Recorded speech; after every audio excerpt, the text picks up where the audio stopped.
Bismillahirrahmanirrahim. Assalamu alaikum warahmatullahi wabarakatuh. Students, I hope you all will be fine. May Allah subhanahu wa ta'ala bless you all in this life and the life hereafter. आज हमने chapter number 8 start करना है chemical kinetics, और उसमें हम सबसे पहले past papers के क्वेश्चंस देख लेते हैं और उसके बाद हम लोग अपना चैप्टर स्टार्ट करेंगे। और मेरी कोशिश होगी कि हम एफएससी और बीएससी दोनों लेवल से ही आज कंप्लीट कर लें अपना चैप्टर, लेकिन अगर वीडियो बहुत लेंथी हो गई तो फिर इसे 2 पार्ट्स में कर लेंगे। जी, तो स्टार्ट करते हैं। Question number 1, which is correct statement.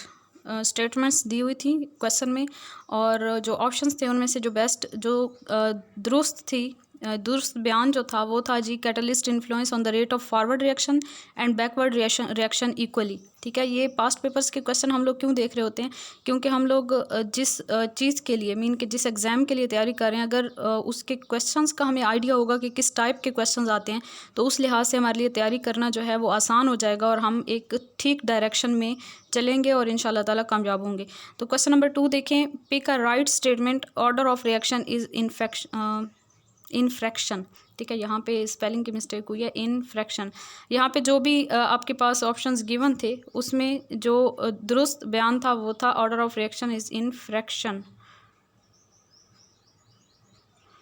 Order जो होता है वो होल नंबर भी हो सकता है, ज़ीरो भी हो सकता है और फ्रैक्शन में भी हो सकता है। Question number 3, molecularity of reaction is always in whole number.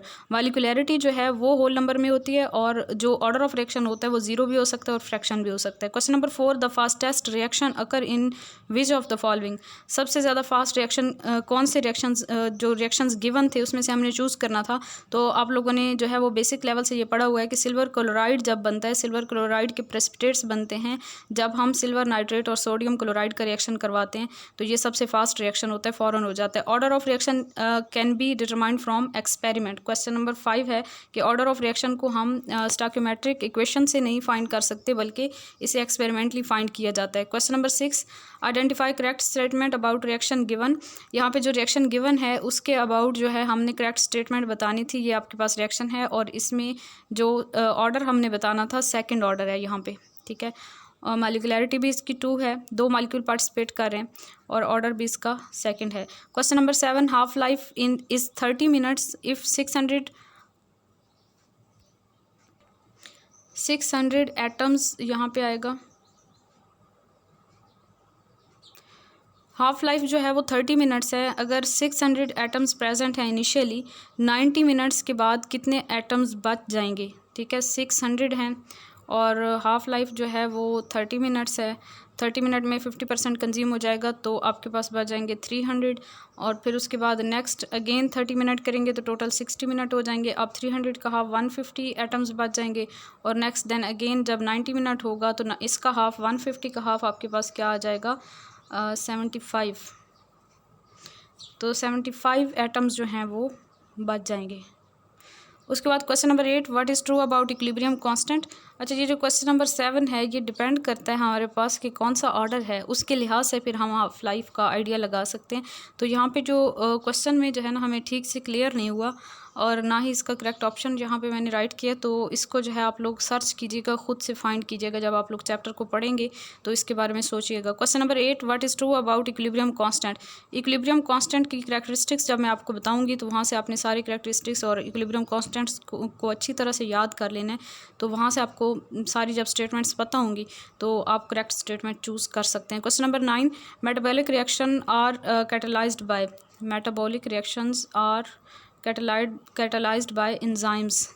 Question number 10, which of the following is second order reaction, formation of hydrogen iodide, formation of sodium acetate। second order reaction कौन सा था इन दोनों में से, ये formation of sodium acetate। वहाँ पे equation भी given होंगी। Question number 11, which of the following statement is not correct, the value of equilibrium constant is changed in the presence of catalyst in the equilibrium in chemical equilibrium। अच्छा, ये statement जो है वो दुरुस्त नहीं है, क्योंकि स्टेटमेंट में हमें ये बताया है कि इक्विलिब्रियम कांस्टेंट की वैल्यू जो है वो कैटलिस्ट की वजह से चेंज हो जाती है, हालांकि कैटलिस्ट की वजह से इक्विलिब्रियम कांस्टेंट की वैल्यू चेंज नहीं होती। Question number 12, the temperature coefficient of a reaction is 2, how many times the rate of reaction increases when temperature is increase from 30 degree Celsius to 60 degree Celsius, 8 times. Question number 13, chemical equilibrium is dynamic equilibrium, static नहीं होता। Chemical equilibrium जो हमेशा dynamic equilibrium होता है। Question number 14, the unit for formation of ammonia bye Haber's process is mole power -2 litre.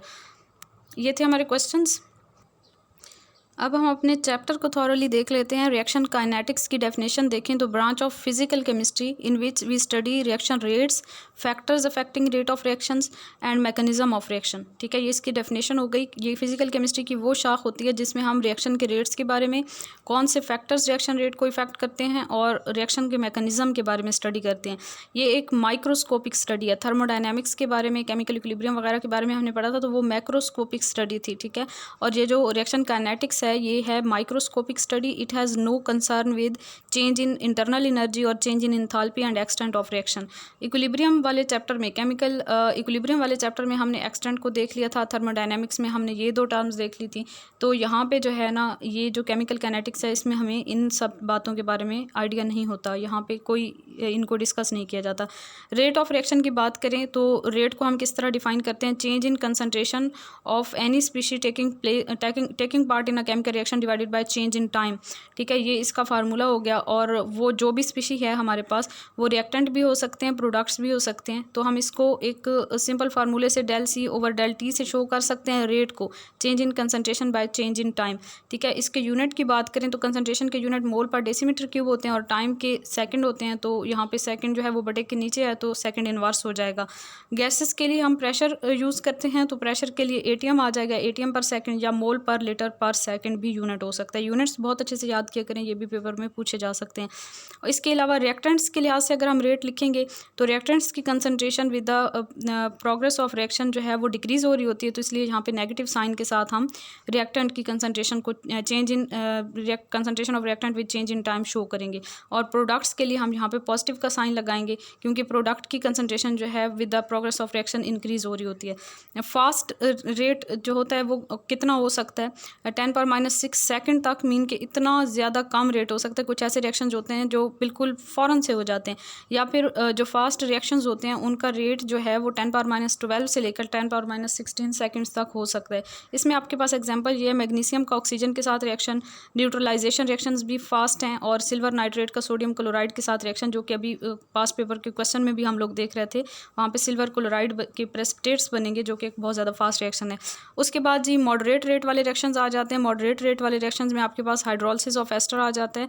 इसके अलावा decomposition of nitrogen pentoxide, और ये दो आ गए। उसके बाद स्लो रेट वाले रिएक्शंस में curdling of milk, rusting of iron, fermentation and reaction of hydrogen and oxygen gases to form water.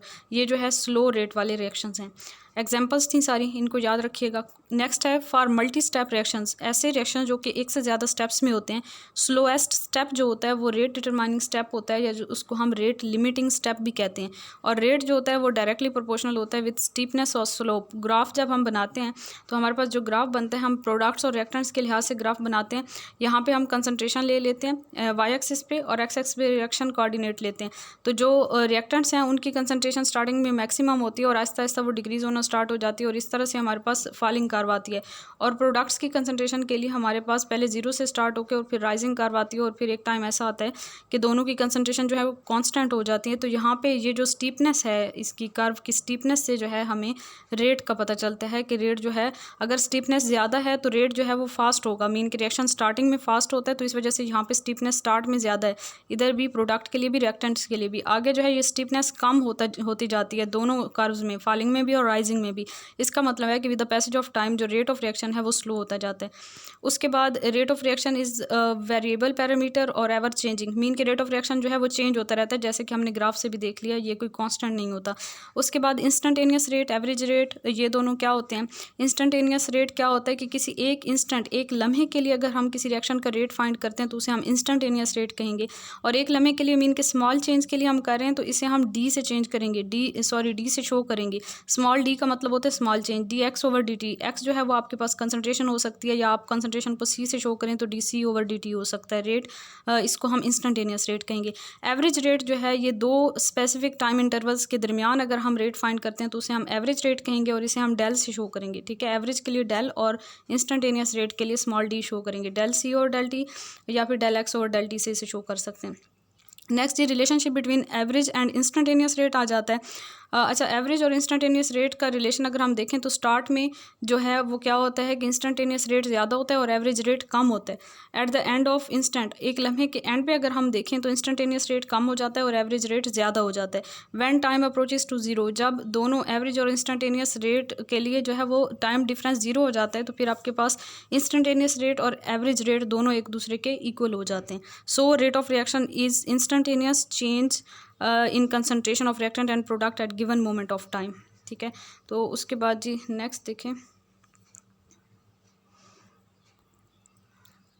For dilute solutions active mass is taken as equal to concentration. अच्छा, यहाँ पे जो है ना ये pick थोड़ी ब्लर हो गई है। डाइल्यूट सॉल्यूशन के लिए हम एक्टिव मास को कंसनट्रेशन के इक्वल करते हैं। ठीक है, और यहाँ पे मैंने आगे एक टर्म यूज़ की है आर एस, इसका मतलब है reactants. R S mean reactants. अच्छा, रेट कांस्टेंट या वेलोसिटी कांस्टेंट, इसको हम स्मॉल के से शो करते हैं। और रेट कांस्टेंट या वेलोसिटी कांस्टेंट क्या होता है? Rate of reaction when concentration of reactants are unity. जब रिएक्टेंट्स की कंसंट्रेशन यूनिटी हो तो उस वक्त जो रेट ऑफ रिएक्शन होगा उसे हम रेट कांस्टेंट कहते हैं या वेलोसिटी कांस्टेंट कहते हैं। ठीक है, ये टेम्परेचर इंडिपेंडेंट है। इससे रिलेटेड क्वेश्चन पूछा हुआ था, आपको कुछ स्टेटमेंट्स जो है वो पेपर में गिवन थी और उसमें से आपने करेक्ट स्टेटमेंट चूज़ करनी थी। तो यहाँ पे आप ये स्टेटमेंट देख लें, ये इसके बारे में जो है कुछ करेक्टरिस्टिक्स हैं, कुछ बातें हैं रेट कांस्टेंट के बारे में। ये अच्छे से आप लोग समझ लें कि रेट कांस्टेंट जो होता है वो टेम्परेचर डिपेंडेंट होता है, कंसंट्रेशन पे डिपेंड नहीं करता, प्रेशर, वॉल्यूम और कैटलिस्ट पे भी डिपेंड नहीं करता। और इसके अलावा रेट कांस्टेंट जो है वो रेट की इक्वल हो जाता है अगर हमारे पास रिएक्टेंट्स की कंसंट्रेशन यूनिटी हो। ठीक है, जैसे आपके पास एक जनरल रिएक्शन लिखा हुआ है, small a capital a plus small b capital b is change into product. Small a और बी जो है ये नंबर ऑफ मोल्स हैं। रेट इक्वेशन इसके लिए आप लिखेंगे तो रेट इज इक्वल टू के ए पावर स्मॉल ए और बी पावर स्मॉल बी। इसके हम फर्ज करते हैं ए और बी की कंसंट्रेशन इक्वल है, 1 की इक्वल है, तो यहाँ पे यूनिटी हो गई कंसंट्रेशन। तो आपने रेट लॉ से जो है यहाँ पे वैल्यू पुट की कंसंट्रेशन की, तो rate is equal to small k constant और 1 power A and 1 power B.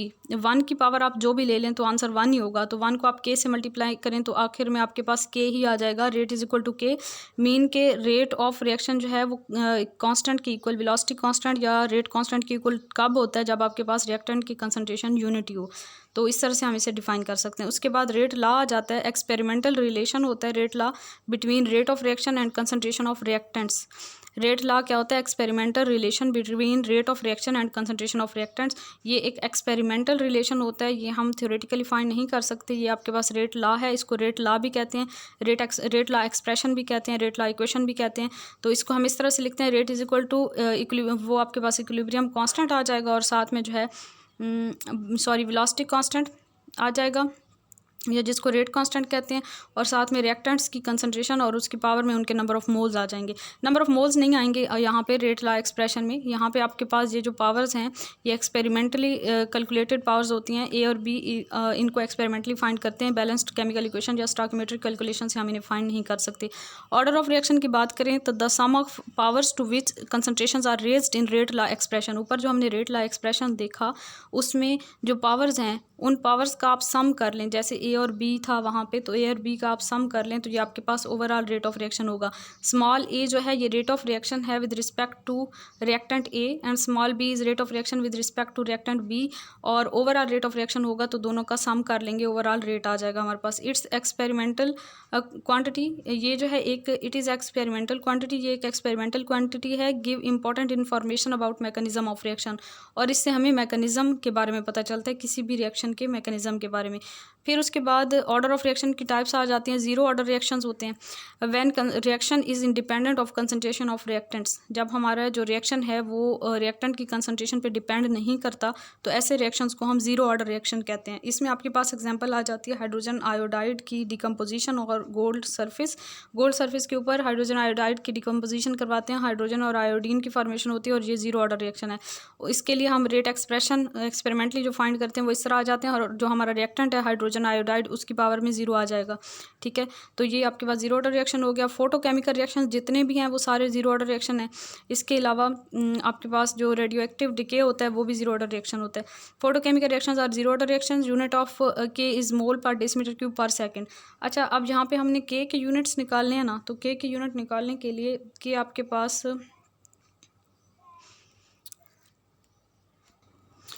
कि आपके पास जो है ये रेट कांस्टेंट है। और एक ट्रिक आप लोग याद रख लें, आप किसी भी ऑर्डर ऑफ रिएक्शन के लिए यूनिट फाइंड करना चाहें तो ये वाली ट्रिक आपके काम आएगी। यूनिट ऑफ के जो है वो आपने अगर फाइंड करने हैं तो मोल पर डेसीमीटर क्यूब और पावर में आप 1 - n लिख दें, ठीक है। मोल पर डेसीमीटर क्यूब को ब्रैकेट में लिख के पावर में 1 - n लिख दें और सेकंड इनवर्स या सेकंड पावर -1 जो है ये ब्रैकेट के बाहर लिख दें। और n जो है यहाँ पे ऑर्डर ऑफ रिएक्शन है। अब आप जीरो ऑर्डर रिएक्शन के लिए कैलकुलेट करना चाहते हैं तो यहाँ पे जो 1 - n है वहाँ पे ज़ीरो करें। 1 - 0 जो है वो 1 के इक्वल आएगा। तो इस वजह से आपके पास ये जो सारे यूनिट हैं वो क्या आ जाएगा, मोल और फिर डेसीमीटर पर डेसीमीटर क्यूब और पर सेकंड, ये आपके पास जीरो ऑर्डर रिएक्शन के लिए आ जाएगी। इसी तरह n की जगह पे 1 पुट करके फर्स्ट ऑर्डर के लिए, n की जगह पे 2 पुट करके सेकंड ऑर्डर के लिए और n की जगह पे 3 पुट करके थर्ड ऑर्डर के लिए आप k के यूनिट फाइंड कर सकते हैं, ठीक है। यहाँ पे जो मैंने पीछे बताया k के यूनिट कैसे आए हैं वो आप उस ट्रिक से फाइंड कर लें तो ये आपको समझ आ जाएगी। यहाँ से k जो है वो रेट की इक्वल है क्योंकि कंसंट्रेशन से तो इंडिपेंडेंट है, यहाँ पे कंसंट्रेशन पे डिपेंड ही नहीं कर रहा रेट। और आगे जो एग्जांपल्स हैं उसमें आपके पास हाइड्रोजन और क्लोरीन का रिएक्शन है in the presence of sunlight. Ammonia जो है उसकी डिकम्पोजिशन है in the presence of tungsten, और जब इसे हीट करते हैं अमोनिया को तो नाइट्रोजन और हाइड्रोजन गैसेस बनती हैं। सारे इंजाइमेटिक रिएक्शंस जो हैं ये भी जीरो ऑर्डर रिएक्शंस होते हैं। ये एग्जांपल्स बहुत इंपॉर्टेंट है, याद रखिएगा। उसके बाद नेक्स्ट हम बात करते हैं फर्स्ट ऑर्डर रिएक्शन की। सम ऑफ पावर्स 1 होगी। आपके पास जो रेट ला एक्सप्रेशन होगा उसमें पावर्स का सम जो है वो 1 की इक्वल आएगा। और इसके अलावा जो है इसमें एग्जांपल नाइट्रोजन पेंटॉक्साइड की डिकम्पोजिशन है, इसके लिए रेट एक्सप्रेशन आप देखें तो यहाँ पे केमिकल इक्वेशन में तो आपके पास बैलेंस्ड केमिकल इक्वेशन में 2 नज़र आ रहे हैं नंबर ऑफ मोल्स रिएक्टेंट के, लेकिन रेट एक्सप्रेशन में पावर 1 है। तो इससे हमें ये पता चलता है कि रेट एक्सप्रेशन जो है वो केमिकल इक्वेशन से हम नहीं लिखते बल्कि ये एक एक्सपेरिमेंटल टर्म है, एक्सपेरिमेंटल एक्सप्रेशन है, एक्सपेरिमेंट के बाद ही इन्हें लिखा जाता है। के की यूनिट देखें तो सेकंड इनवर्स आएगा, वहाँ पे आप ट्रिक के अकॉर्डिंग इसे फाइंड कीजिएगा। और अगर हम रेट ला एक्सप्रेशन को थोड़ा सा रीअरेंज करें तो के को आप यहीं पे रखें और ये N2O5 को दूसरी तरफ यानी कि रिएक्टेंट की कंसंट्रेशन जो है दूसरी तरफ ले जाएं तो रेट के नीचे ये डिवाइड हो जाएगी कंसंट्रेशन। तो रेट के जो यूनिट होते हैं वो मोल पर डेसीमीटर क्यूब पर सेकंड होते हैं, ठीक है। तो ऊपर आपके पास मोल पर डेसीमीटर क्यूब पर सेकंड आ गया और नीचे मोल पर डेसीमीटर क्यूब आया, तो ऊपर वाला मोल पर डेसीमीटर क्यूब और नीचे वाला मोल per decimetre cube cancel out हो जाएंगे और पर सेकंड जो है वो बच जाएगा, तो ये के का यूनिट आ जाएगा। इसके अलावा NH4 NO2 अमोनियम नाइट्रेट जो है इसकी डिकम्पोजिशन जो है ये भी आपके पास फर्स्ट ऑर्डर रिएक्शन है, ठीक है। उसके बाद सेकंड ऑर्डर रिएक्शन है, सम ऑफ पावर इसमें 2 होगी रेट ला एक्सप्रेशन में। इसके लिए आपके लिए पास इसकी एग्जांपल आ जाती है NO+O3 NO2 and O2 product बनेंगे। और इसके लिए रेट एक्सप्रेशन ये जो एग्जांपल FSC लेवल की हैं ये लाजमी याद करें, अच्छे से याद करें क्योंकि इनमें से कोई भी एक्सप्रेशन आपसे पूछे जा सकते हैं। MCQs में इंसान कंफ्यूज हो जाता है, तो जब तक आपको अच्छे से याद नहीं होंगे तो आप MCQs को ठीक से सॉल्व नहीं कर सकेंगे। रेट एक्सप्रेशन देखें तो rate is equal to K NO⁻1 and NO3⁻1।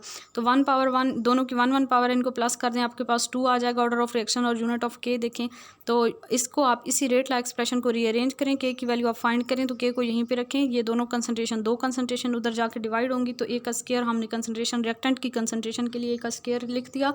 Mole per decimetre cube जो है उसका स्क्वायर हो जाएगा और ऊपर मोल पर डेसीमीटर क्यूब पर सेकंड रेट के यूनिट आएंगे, ठीक है। तो एक तो मोल पर डेसीमीटर क्यूब एक मोल पर डेसीमीटर क्यूब से कैंसिल हो जाएगा और ऊपर पर सेकंड उसी तरह पड़ा होगा, पर सेकंड तो वैसे ही आ जाएगा। अब नीचे जो है वो मोल पर डेसीमीटर क्यूब था वो बटे से ऊपर आएगा तो मोल इनवर्स डेसीमीटर पावर +3 आ जाएगा, तो ये आपके पास के यूनिट आ जाएंगे। थर्ड ऑर्डर रिएक्शन की बात करें तो सम ऑफ पावर्स 3 होंगे रेट ला एक्सप्रेशन में। एग्जांपल आपके पास आ जाती है FeCl3 + KI 6 KI change into FeI2 + 6 KCl + I2।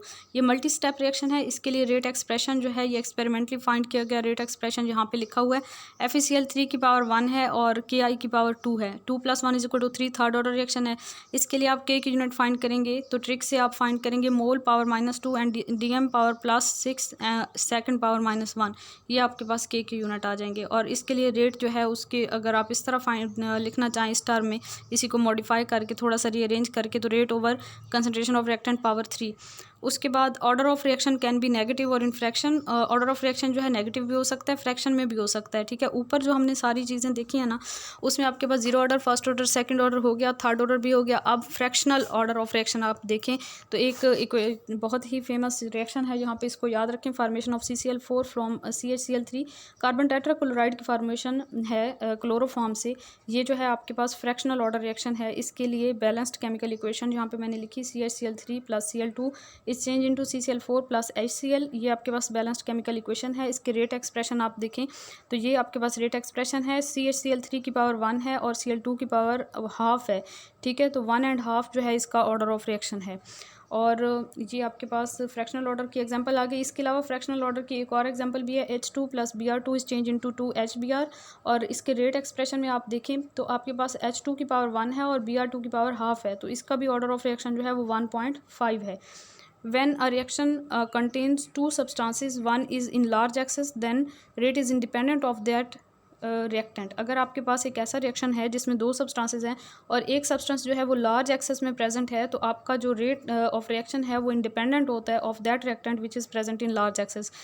अच्छा जी, such reactions are called pseudo first order reaction. ऐसे रिएक्शंस को सूडो फर्स्ट ऑर्डर रिएक्शंस कहते हैं।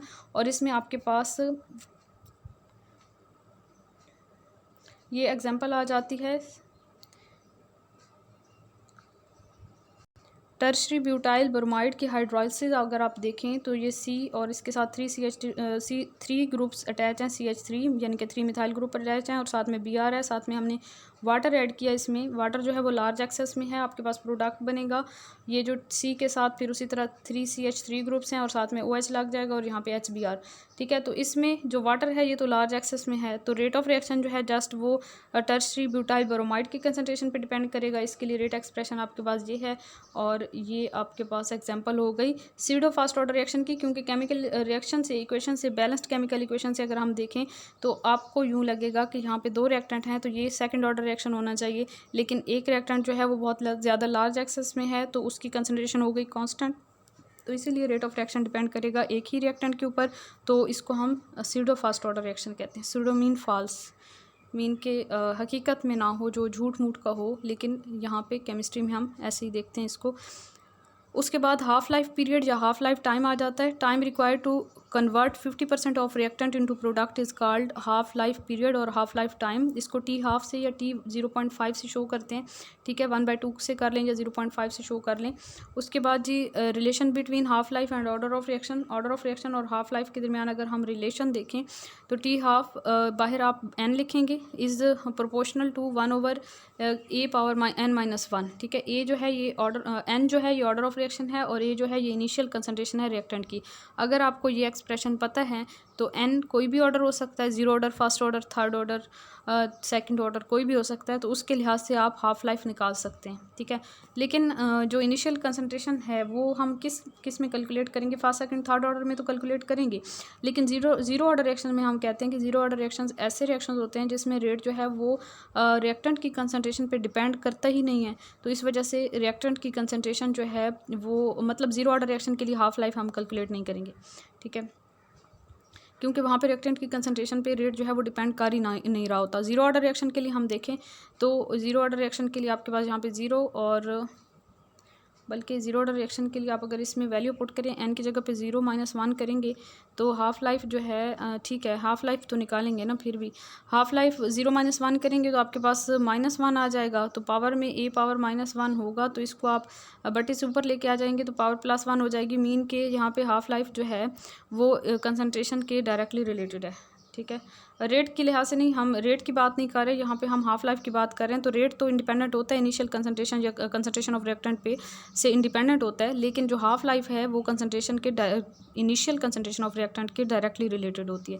तो ये थोड़ी सी बोलने में मिस्टेक हुई थी, इसको आप लोग दोबारा से समझ लें कि रेट ऑफ रिएक्शन जो है जीरो ऑर्डर रिएक्शंस के लिए वो रिएक्टेंट की कंसनट्रेशन पे डिपेंड नहीं करता। जैसे फोटोकेमिकल रिएक्शन होते हैं, जैसे हम एग्जांपल ले लें फोटोसिंथेसिस के एग्जांपल ले लें, तो अब उसमें फोटोसिंथेसिस में क्या होता है कि जो भी हमारे पास रिएक्टेंट्स हैं फोटोसिंथेसिस वाले प्रोसेस में, वो दिन के टाइम भी अवेलेबल होते हैं प्लांट्स को, रात के टाइम भी अवेलेबल होते हैं। मीन के आपके पास कौन सी चीज़ें होती हैं, कार्बन डाइऑक्साइड, वाटर वगैरह, लेकिन रात को क्या चीज़ प्रेजेंट नहीं होती, सनलाइट प्रेजेंट नहीं होती, तो रात को जो है फोटोसिंथेसिस का अमल रुक जाता है। मीन के रिएक्टेंट्स तो मौजूद हैं लेकिन सनलाइट मौजूद नहीं है, तो फोटोसिंथेसिस का प्रोसेस जो होता है वो सनलाइट की मौजूदगी में होता है। तो जीरो ऑर्डर रिएक्शन है ये एक क्योंकि ज़ीरो ऑर्डर रिएक्शन क्यों है, इसको आप अगर समझें तो इसमें जो है हमारा जो रेट ऑफ रिएक्शन है वो डिपेंड नहीं कर रहा होता कंसनट्रेशन ऑफ रिएक्टेंट्स पे, क्योंकि रात को भी वही रिएक्टेंट मौजूद हैं, दिन को भी मौजूद हैं, लेकिन वो सिर्फ दिन को हो रहा है। वो रिएक्टेंट की कंसनट्रेशन पे डिपेंड नहीं कर रहा, बल्कि इंटेंसिटी ऑफ लाइट पे डिपेंड कर रहा है कि अगर आपके पास सनलाइट है और वो अगर ज़्यादा सूरज निकला हुआ है तो फोटोसिंथेसिस का प्रोसेस फास्ट हो जाएगा, नहीं तो स्लो हो जाएगा। इसी तरह और भी बहुत सी जीरो ऑर्डर रिएक्शन है। तो यहाँ पे हम हाफ लाइफ की बात करें, हाफ लाइफ जो है जीरो ऑर्डर रिएक्शन के लिए डायरेक्टली रिलेटेड है with concentration of reactants, initial concentration of reactant, ठीक है। और इसके लिए ग्राफ इस टाइप का आएगा, ये आप लोग याद रखें। यहाँ पे हाफ लाइफ ली और यहाँ पे कंसंट्रेशन ऑफ रिएक्टेंट, तो स्ट्रेट लाइन आएगी। फर्स्ट ऑर्डर रिएक्शन के लिए हाफ लाइफ देखें तो is independent of the initial concentration of reactant. अब वही वाला फार्मूला जो हमने देखा था ये वाला, इसमें आप अगर 1 पुट करें तो 1 - 1, ये a की पावर n है ना, तो n - 1 आप करेंगे, मीन 1 - 1, तो ये 0 हो जाएगा। तो यहाँ पे आपके पास हाफ लाइफ एक्सप्रेशन आ जाएंगे 1, t half is equal to 1 आ जाएगा। मीन के इनिशियल कंसंट्रेशन ऑफ रिएक्टेंट पे हाफ लाइफ जो फर्स्ट ऑर्डर रिएक्शन की है वो डिपेंड नहीं करती, तो half life for first order reaction is equal to 0.9693/k, ठीक है। ये एक्सप्रेशन भी याद रखें। और इसके लिए फर्स्ट ऑर्डर रिएक्शन के लिए आपके पास जो ग्राफ आता है वो स्ट्रेट लाइन तो आती है, लेकिन पैरेलल टू एक्स एक्सिस आती है। इसी तरह टी हाफ इधर लिया और ये इधर लिया हमने। सेकंड ऑर्डर रिएक्शन की बात करें तो इसके लिए हाफ लाइफ जो है वो इन्वर्सली रिलेटेड होती है with initial concentration of reactant, ठीक है। यानी कि हम inverse of initial concentration of reactant लेंगे एक्स एक्सिस पे, और वाई एक्सिस पे हम हाफ लाइफ लेंगे, तो हमारे पास स्ट्रेट लाइन आएगी। लेकिन अगर हम यहाँ पे इन्वर्स ऑफ ए ना लेते, अगर सिर्फ ए लेते, तो फिर हमारे पास इस टाइप की लाइन ना आती, फिर इन्वर्स रिलेशन आता। अच्छा जी, उसके बाद हमें यहाँ से क्या पता चल रहा है, हमें ये पता चल रहा है कि an increase in initial concentration of reactant will decrease half life. Inverse relation है, तो हमें पता चल रहा है कि अगर हम इनिशियल कंसंट्रेशन रिएक्टेंट की इंक्रीज़ करेंगे तो हाफ लाइफ जो है वो डिक्रीज़ होगी, एंड वाइस वर्सा। और t half life for second order reaction is equal to 1/Ka। ये एक्सप्रेशन भी याद रखें इसके लिए, 1/Ka। और फर्स्ट ऑर्डर रिएक्शन के लिए आपके पास थे half life for first order reaction is equal to 0.693/K, और सेकंड ऑर्डर रिएक्शन के लिए half life for second order reaction is equal to 1/Ka। उसके बाद थर्ड ऑर्डर रिएक्शन आ जाते हैं। थर्ड ऑर्डर रिएक्शन के लिए आप उसी तरह कैलकुलेट करेंगे तो आपके पास आ जाएगा 1 इनिशियल कंसंट्रेशन ऑफ रिएक्टेंट का स्क्वायर आ जाएगा यहाँ पे, ठीक है। तो यहाँ पे आपके पास जो फाइनल इसके एक्सप्रेशन आ जाएंगे, half life for third order reaction is equal to 1.5/Ka⁴ या a²। इसके लिए भी ग्राफ आपके पास बिल्कुल स्ट्रेट लाइन ही आ जाएगा। और यहाँ पे आपकी जो हाफ लाइफ है वो इनिशियल कंसंट्रेशन के स्क्वायर के इन्वर्सली रिलेटेड है, तो यहाँ पे 1/a² एक्स एक्सिस पे लेंगे और टी हाफ जो है वो वाई एक्सिस पे लेंगे। एग्जाम्पल देखें तो नाइट्रोजन पेंटॉक्साइड की डिकम्पोजिशन है, इसके लिए रेट एक्सप्रेशन देखें। ये आपके पास फर्स्ट ऑर्डर रिएक्शन है, ये हमने पहले भी देखा है फर्स्ट ऑर्डर रिएक्शन में इसकी एग्जांपल। इसके लिए हाफ लाइफ याद कर लें अच्छे से, 24 मिनट्स होती है, और टेम्परेचर 45 डिग्री सेल्सियस जब हम रखते हैं तो उस वक्त इसकी हाफ लाइफ 24 मिनट्स होती है। उसके बाद जी नेक्स्ट हमारे पास आ जाता है 1 मोल per decimetre cube of N2O5। अच्छा, ये जो 24 मिनट है इसको हाफ लाइफ को अंडरस्टैंड करने के लिए यहाँ पे थोड़ा सा एक्सप्लेन किया गया है कि अगर हमारे पास 1 मोल पर डेसीमीटर क्यूब हो नाइट्रोजन पेंटॉक्साइड का, तो 24 मिनट इसकी हाफ लाइफ है, फर्स्ट हाफ लाइफ। उसके बाद इसके हाफ जो है वो कंज्यूम हो जाएंगे, हाफ अमाउंट नाइट्रोजन पेंटॉक्साइड की, और हाफ रह जाएगी, मीन 1 थी तो 0.5 जो है हाफ मोल जो है वो बच जाएगा। 50% कंज्यूम हो जाएंगे, प्रोडक्ट में चले जाएंगे, और 50% जो है वो मोल रह जाएंगे। आगे 24 को आप डबल कर दें तो 48 मिनट्स हो जाएगी, सेकंड हाफ लाइफ हो जाएगी। सेकंड हाफ लाइफ के बाद इसका 0.5 का हाफ करें तो 0.25 आ जाएगा मोल पर डेसीमीटर क्यूब, मीन कि अब 25% जो है वो रिएक्टेंट बच गए हैं और 75% प्रोडक्ट में चेंज हो गए हैं।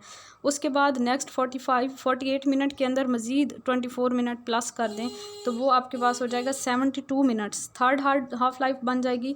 और अब थर्ड हाफ लाइफ में ये जो अमाउंट थी रिएक्टेंट की 0.25, इसका हाफ बच जाएगा 0.125, ठीक है। अब 12.5% बाकी बचा रिएक्टेंट, और 87.5% जो है वो प्रोडक्ट में चेंज हो गया।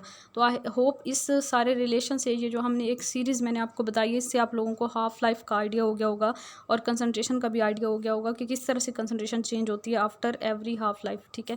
And infinite time is required to convert 100% reactant to product. आप देखें ना कुछ प्रोडक्ट की अमाउंट बचती जा रही है, 0.125 बच गई, ठीक है। फिर आगे मज़ीद इसका हाफ रह जाएगा, फिर मज़ीद उसका हाफ रह जाएगा जो आपके पास अमाउंट बचेगी।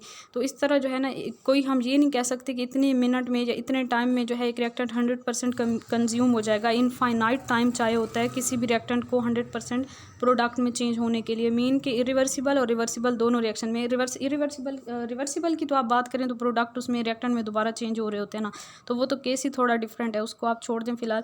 अगर हम इरिवर्सिबल रिएक्शन की बात करते हैं तो उसमें भी रिएक्टेंट जो होते हैं वो 100% प्रोडक्ट में चेंज नहीं होते।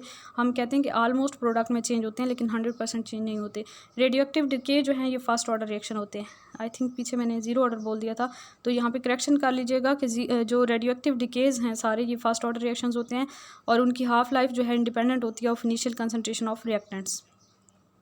अच्छा, हाफ लाइफ जो है इनिशियल कंसंट्रेशन ऑफ रिएक्टेंट से इंडिपेंडेंट कब होती है? फर्स्ट ऑर्डर रिएक्शन में। और rate of reaction initial concentration से इंडिपेंडेंट कब होता है? जीरो ऑर्डर रिएक्शन में। ठीक है, यूरेनियम 23592 इसकी हाफ लाइफ है 710 मिलियन ईयर्स यानी कि 71 करोड़ साल है, या फिर हम इस साइंटिफिक नोटेशन में लिखें तो 7.1 × 10⁸ ईयर्स जो है ये यूरेनियम की हाफ लाइफ है। मतलब कि 71 करोड़ साल के बाद यूरेनियम का अगर हम 1 मोल लें तो वो हाफ मोल में चेंज होगा 71 करोड़ साल के बाद। बहुत ज़्यादा इसकी half life. Half life formula for 2 different concentration, ये बीएससी की बुक से लिया हुआ है। 2 डिफरेंट अगर हमें टाइम 2 डिफरेंट कंसनट्रेशन दी हुई हों तो फिर अगर आपको एक छोटा सा न्यूमेरिकल दे दिया जाए तो फिर आप हाफ लाइफ कैसे कैलकुलेट करेंगे? आप इस तरह से कैलकुलेट करेंगे। 2 हाफ लाइफ्स दी हुई हैं, 2 डिफरेंट कंसनट्रेशन दी हुई हैं, तो n = 1 + log T1/T2 bye log A2/A1। इस फार्मूला के ज़रिए आप हाफ लाइफ या फिर आप कंसनट्रेशन फाइंड कर सकते हैं, या फिर यहाँ पे n भी फाइंड कर सकते हैं आप। एन क्या चीज़ है यहाँ पे? एन जो है वो ऑर्डर ऑफ रिएक्शन है। उसके बाद जी रेट डिटरमाइनिंग और रेट लिमिटिंग स्टेप कौन सा होता है? मल्टी स्टेप रिएक्शन जो होते हैं उनमें जो स्लोएस्ट स्टेप होता है उसको हम रेट डिटरमाइनिंग या रेट लिमिटिंग स्टेप कहते हैं।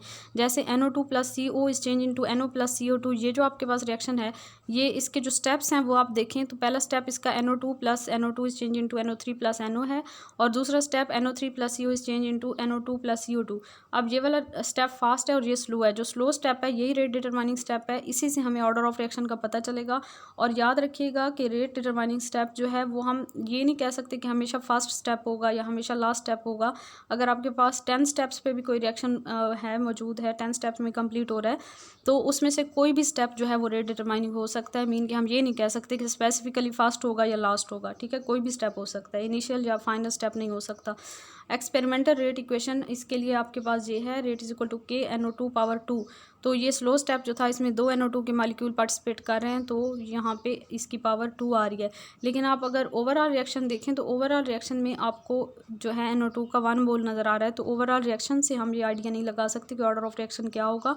एक्सपेरिमेंटली डिटरमाइंड जो रेट एक्सप्रेशन है उसी के ज़रिए हमें पता चलेगा कि ऑर्डर ऑफ रिएक्शन क्या होगा। और इस रिएक्शन के अंदर जो फर्स्ट स्टेप था इसमें NO3 बन रहा है, ये रिएक्शन इंटरमीडिएट है। मीन कि ये हमारे पास जो है इसने कंज्यूम हो जाना है, इसने बनना तो है स्लो स्टेप में लेकिन फास्ट स्टेप में इसमें कंज्यूम हो जाना है। नेक्स्ट हमारे पास आ जाता है एक्टिवेटेड कम्प्लेक्स और रिएक्शन इंटरमीडिएट में डिफरेंस देखें तो रिएक्शन इंटरमीडिएट आपके पास फ्री रेडिकल्स, कार्बोकैटाइंस, कार्बीन्स, एल्कोक्साइड्स और कार्बेनाइंस वगैरह हो सकते हैं। ठीक है, और एक्टिवेटेड कम्प्लेक्स जो होते हैं वो अनस्टेबल होते हैं, वो फ़ौरन प्रोडक्ट में चेंज हो जाते हैं, उनको जो है आइसोलेट नहीं किया जा सकता। और ये जो रिएक्शन इंटरमीडिएट्स हैं इनको आइसोलेट किया जा सकता है, तभी जो है इनके बारे में काफ़ी स्टडी की जा सकती है। एक्टिवेटेड कम्प्लेक्स या रिएक्शन इंटरमीडिएट जो हैं ये आपके पास हाईली ट्रांजिशन स्टेट भी इनको कहते हैं, हाईली एनर्जेटिक स्टेट होती है, हाईली अनस्टेबल स्टेट होती है, ये प्रोडक्ट में चेंज हो जाते हैं, can't be isolated from reaction mixture. और जो आपके पास दूसरे हैं रिएक्शन इंटरमीडिएट, इनको आइसोलेट किया जा सकता है रिएक्शन मिक्सचर में से। नेक्स्ट है जी determination of rate of chemical reaction. Chemical reaction के रेट को किस तरह फाइंड किया जाता है? During progress of reaction measure concentration of reactants और प्रोडक्ट। जब रिएक्शन हमारा प्रोसीड हो रहा होता है तो हम रिएक्टेंट्स या प्रोडक्ट्स में से किसी एक की कंसंट्रेशन को वक्फे से मालूम करेंगे, केमिकल मेथड से या फिर किसी फिजिकल मेथड से। उसके बाद वो जो डिफरेंट कंसंट्रेशन हमने मेजर की उनके लिए हम टाइम भी नोट कर लेंगे कि इतने टाइम पे हमने ये कंसंट्रेशन ली, दूसरे इतने मतलब 5 मिनट के बाद हमने एक सैंपल लिया कंसंट्रेशन कंसनट्रेशन का, 10 मिनट के बाद दूसरा लिया, फिर इस तरह करके टाइम भी नोट करते जाएंगे, कंसनट्रेशन भी, और उस सारे डाटा से हम कंसनट्रेशन टाइम ग्राफ बना लेंगे। For different concentration measured, for reactants falling curve is while for product rising curve is obtain. और जो ग्राफ मैंने स्टार्ट में बिल्कुल आपको बना के भी दिखाया, तो इस तरह कंसनट्रेशन टाइम ग्राफ आ जाता है।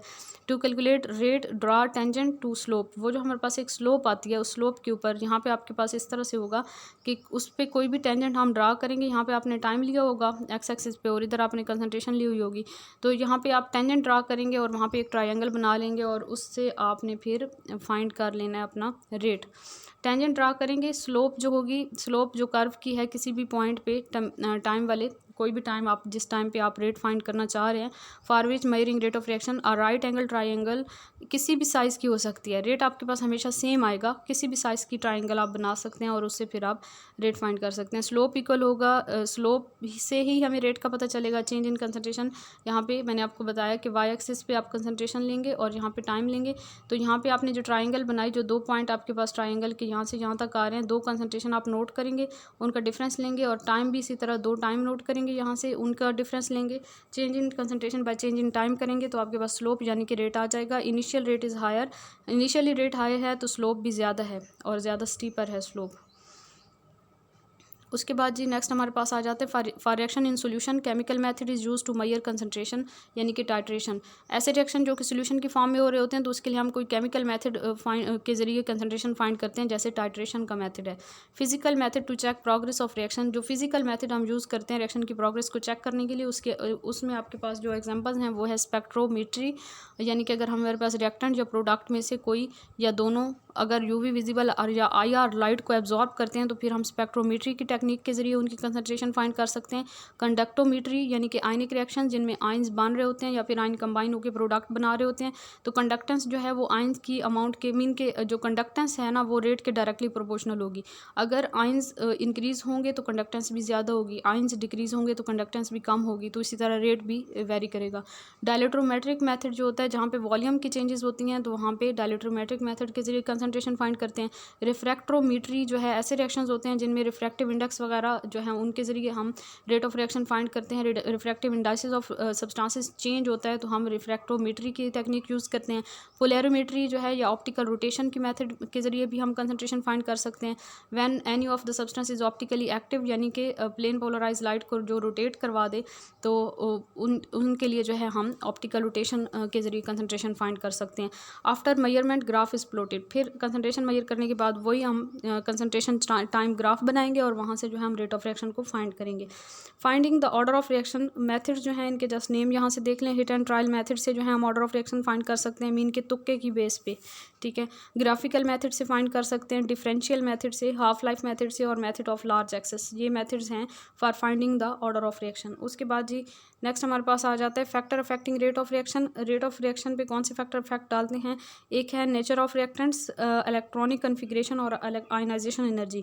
नेचर ऑफ रिएक्टेंट मीन के जो रिएक्टेंट की इलेक्ट्रॉनिक कन्फिग्रेशन है उसकी वजह से भी हमारा जो रेट है वो इफेक्ट हो रहा होता है, और आयनाइजेशन एनर्जी की वजह से भी रेट इफेक्ट होता है, ठीक है। जैसे एग्जांपल लेना तो फर्स्ट ए वाले जो एलिमेंट्स हैं पीरियोडिक टेबल में, ग्रुप फर्स्ट ए वाले, वो वाटर के साथ जब रिएक्ट करते हैं तो फास्ट रिएक्शन होता है, और सेकंड ए वाले जब रिएक्ट करते हैं तो स्लो रिएक्शन होता है as compare to first A group elements, ठीक है। क्यों? क्योंकि जो फर्स्ट ए वाले हैं उनके वैलेंस शेल में एक इलेक्ट्रॉन होता है और जो सेकंड ए वाले हैं उनके वैलेंस शेल उनका डुप्लीट कंप्लीट होता है, ठीक है। इलेक्ट्रॉनिक कन्फिग्रेशन के लिहाज से जो है ना यहाँ पे ये चेंज आ रहा है। आयनिक रिएक्शंस जो होते हैं वो बहुत ज़्यादा फास्ट होते हैं, जैसे HCl और NaOH का रिएक्शन जो है वो कंप्लीट हो जाता है जस्ट 10⁻⁻6 सेकंड में एट रूम टेम्परेचर, यानी बहुत ही थोड़े टाइम में फ़ौरन से ये रिएक्शन कंप्लीट हो जाता है। तो आयनिक रिएक्शन जो होते हैं वो बहुत ज़्यादा फास्ट होते हैं, और इसके अलावा रिडॉक्स रिएक्शन जो होते हैं वो बहुत ज़्यादा स्लो रिएक्शंस होते हैं as compare to ionic reactions.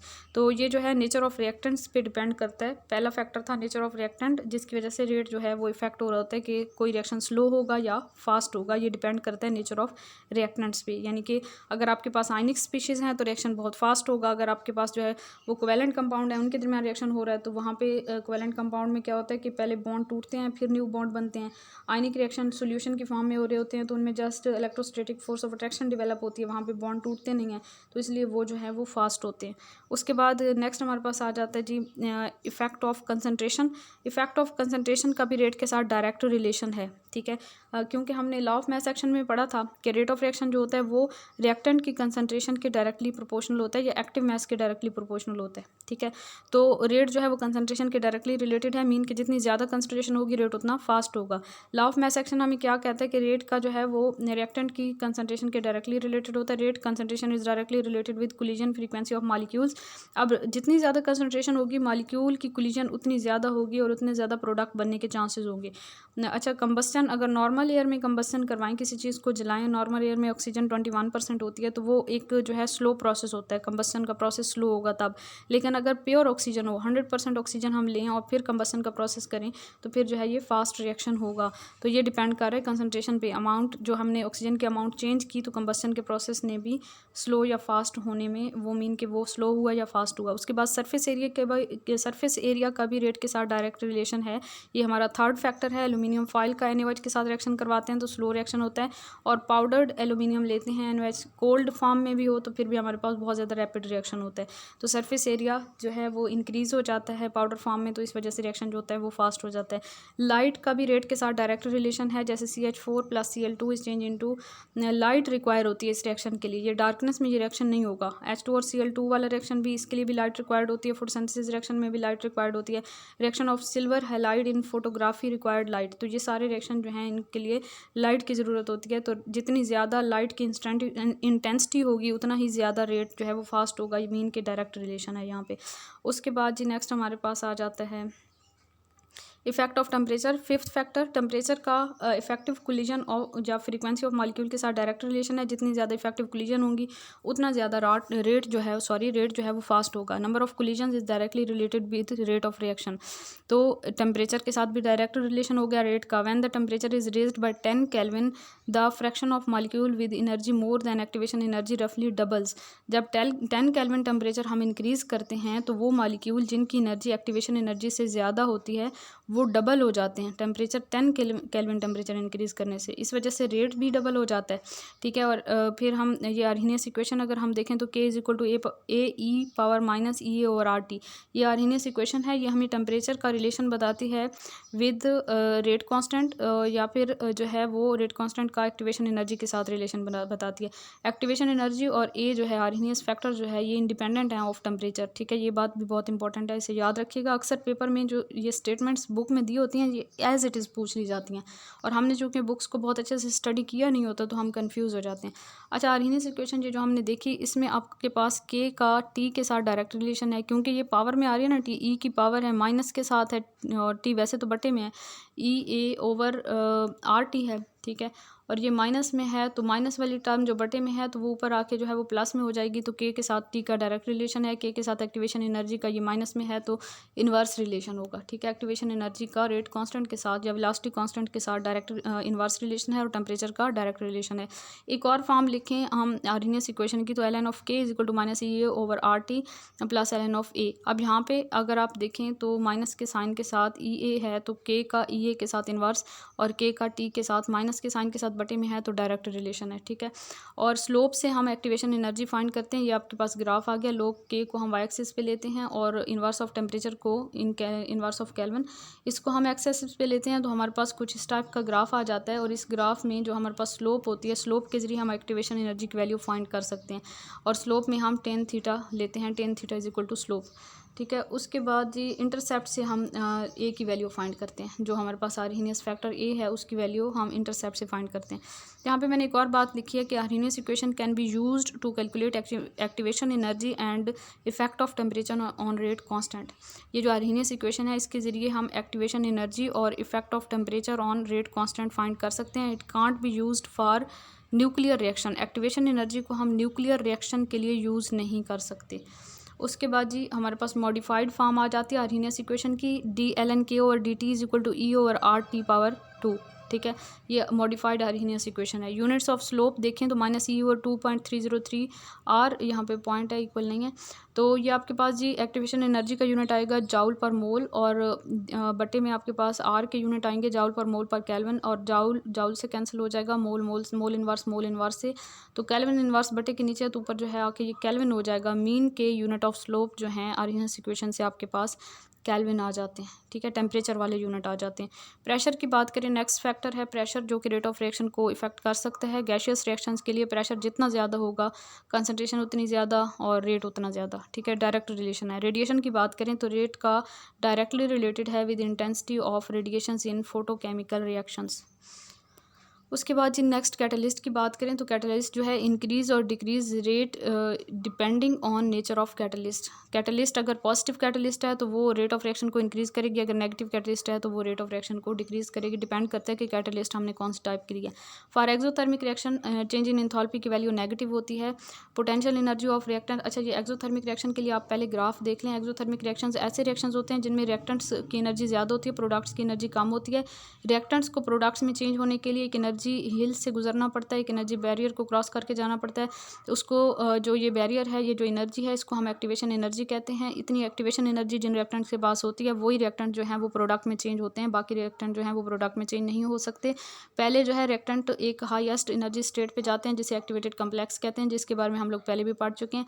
Activated complex बनता है और फिर वो एक्टिवेटेड कम्प्लेक्स टूट के जो है वो प्रोडक्ट में चेंज होता है। यहाँ पे आपके पास वाई एक्सिस पे पोटेंशियल एनर्जी थी, एक्स एक्सिस पे रिएक्शन कोऑर्डिनेट्स है, और रिएक्टेंट और प्रोडक्ट की एनर्जी का जो डिफरेंस है इसको हम डेल एच से शो करते हैं। चेंज इन एंथैल्पी नेगेटिव होती है in the case of exothermic reactions, क्योंकि प्रोडक्ट की एनर्जी कम है, रिएक्टेंट की ज़्यादा है। तो रिएक्टेंट प्रोडक्ट में चेंज होंगे तो जो एक्स्ट्रा एनर्जी होगी वो यहाँ पे इवॉल्व होगी, तो इस वजह से नेगेटिव का साइन आएगा, ठीक है। अब याद रखें यहाँ पे कुछ इंपॉर्टेंट बातें हैं जो एमसीक्यूज़ के लिहाज से बहुत ज़्यादा इंपॉर्टेंट हैं कि एक्सोथर्मिक रिएक्शन के लिए चेंज इन एंथैल्पी नेगेटिव होती है, पोटेंशियल एनर्जी रिएक्टेंट्स की ज़्यादा होती है than potential energy of products, दूसरा पॉइंट हो गया।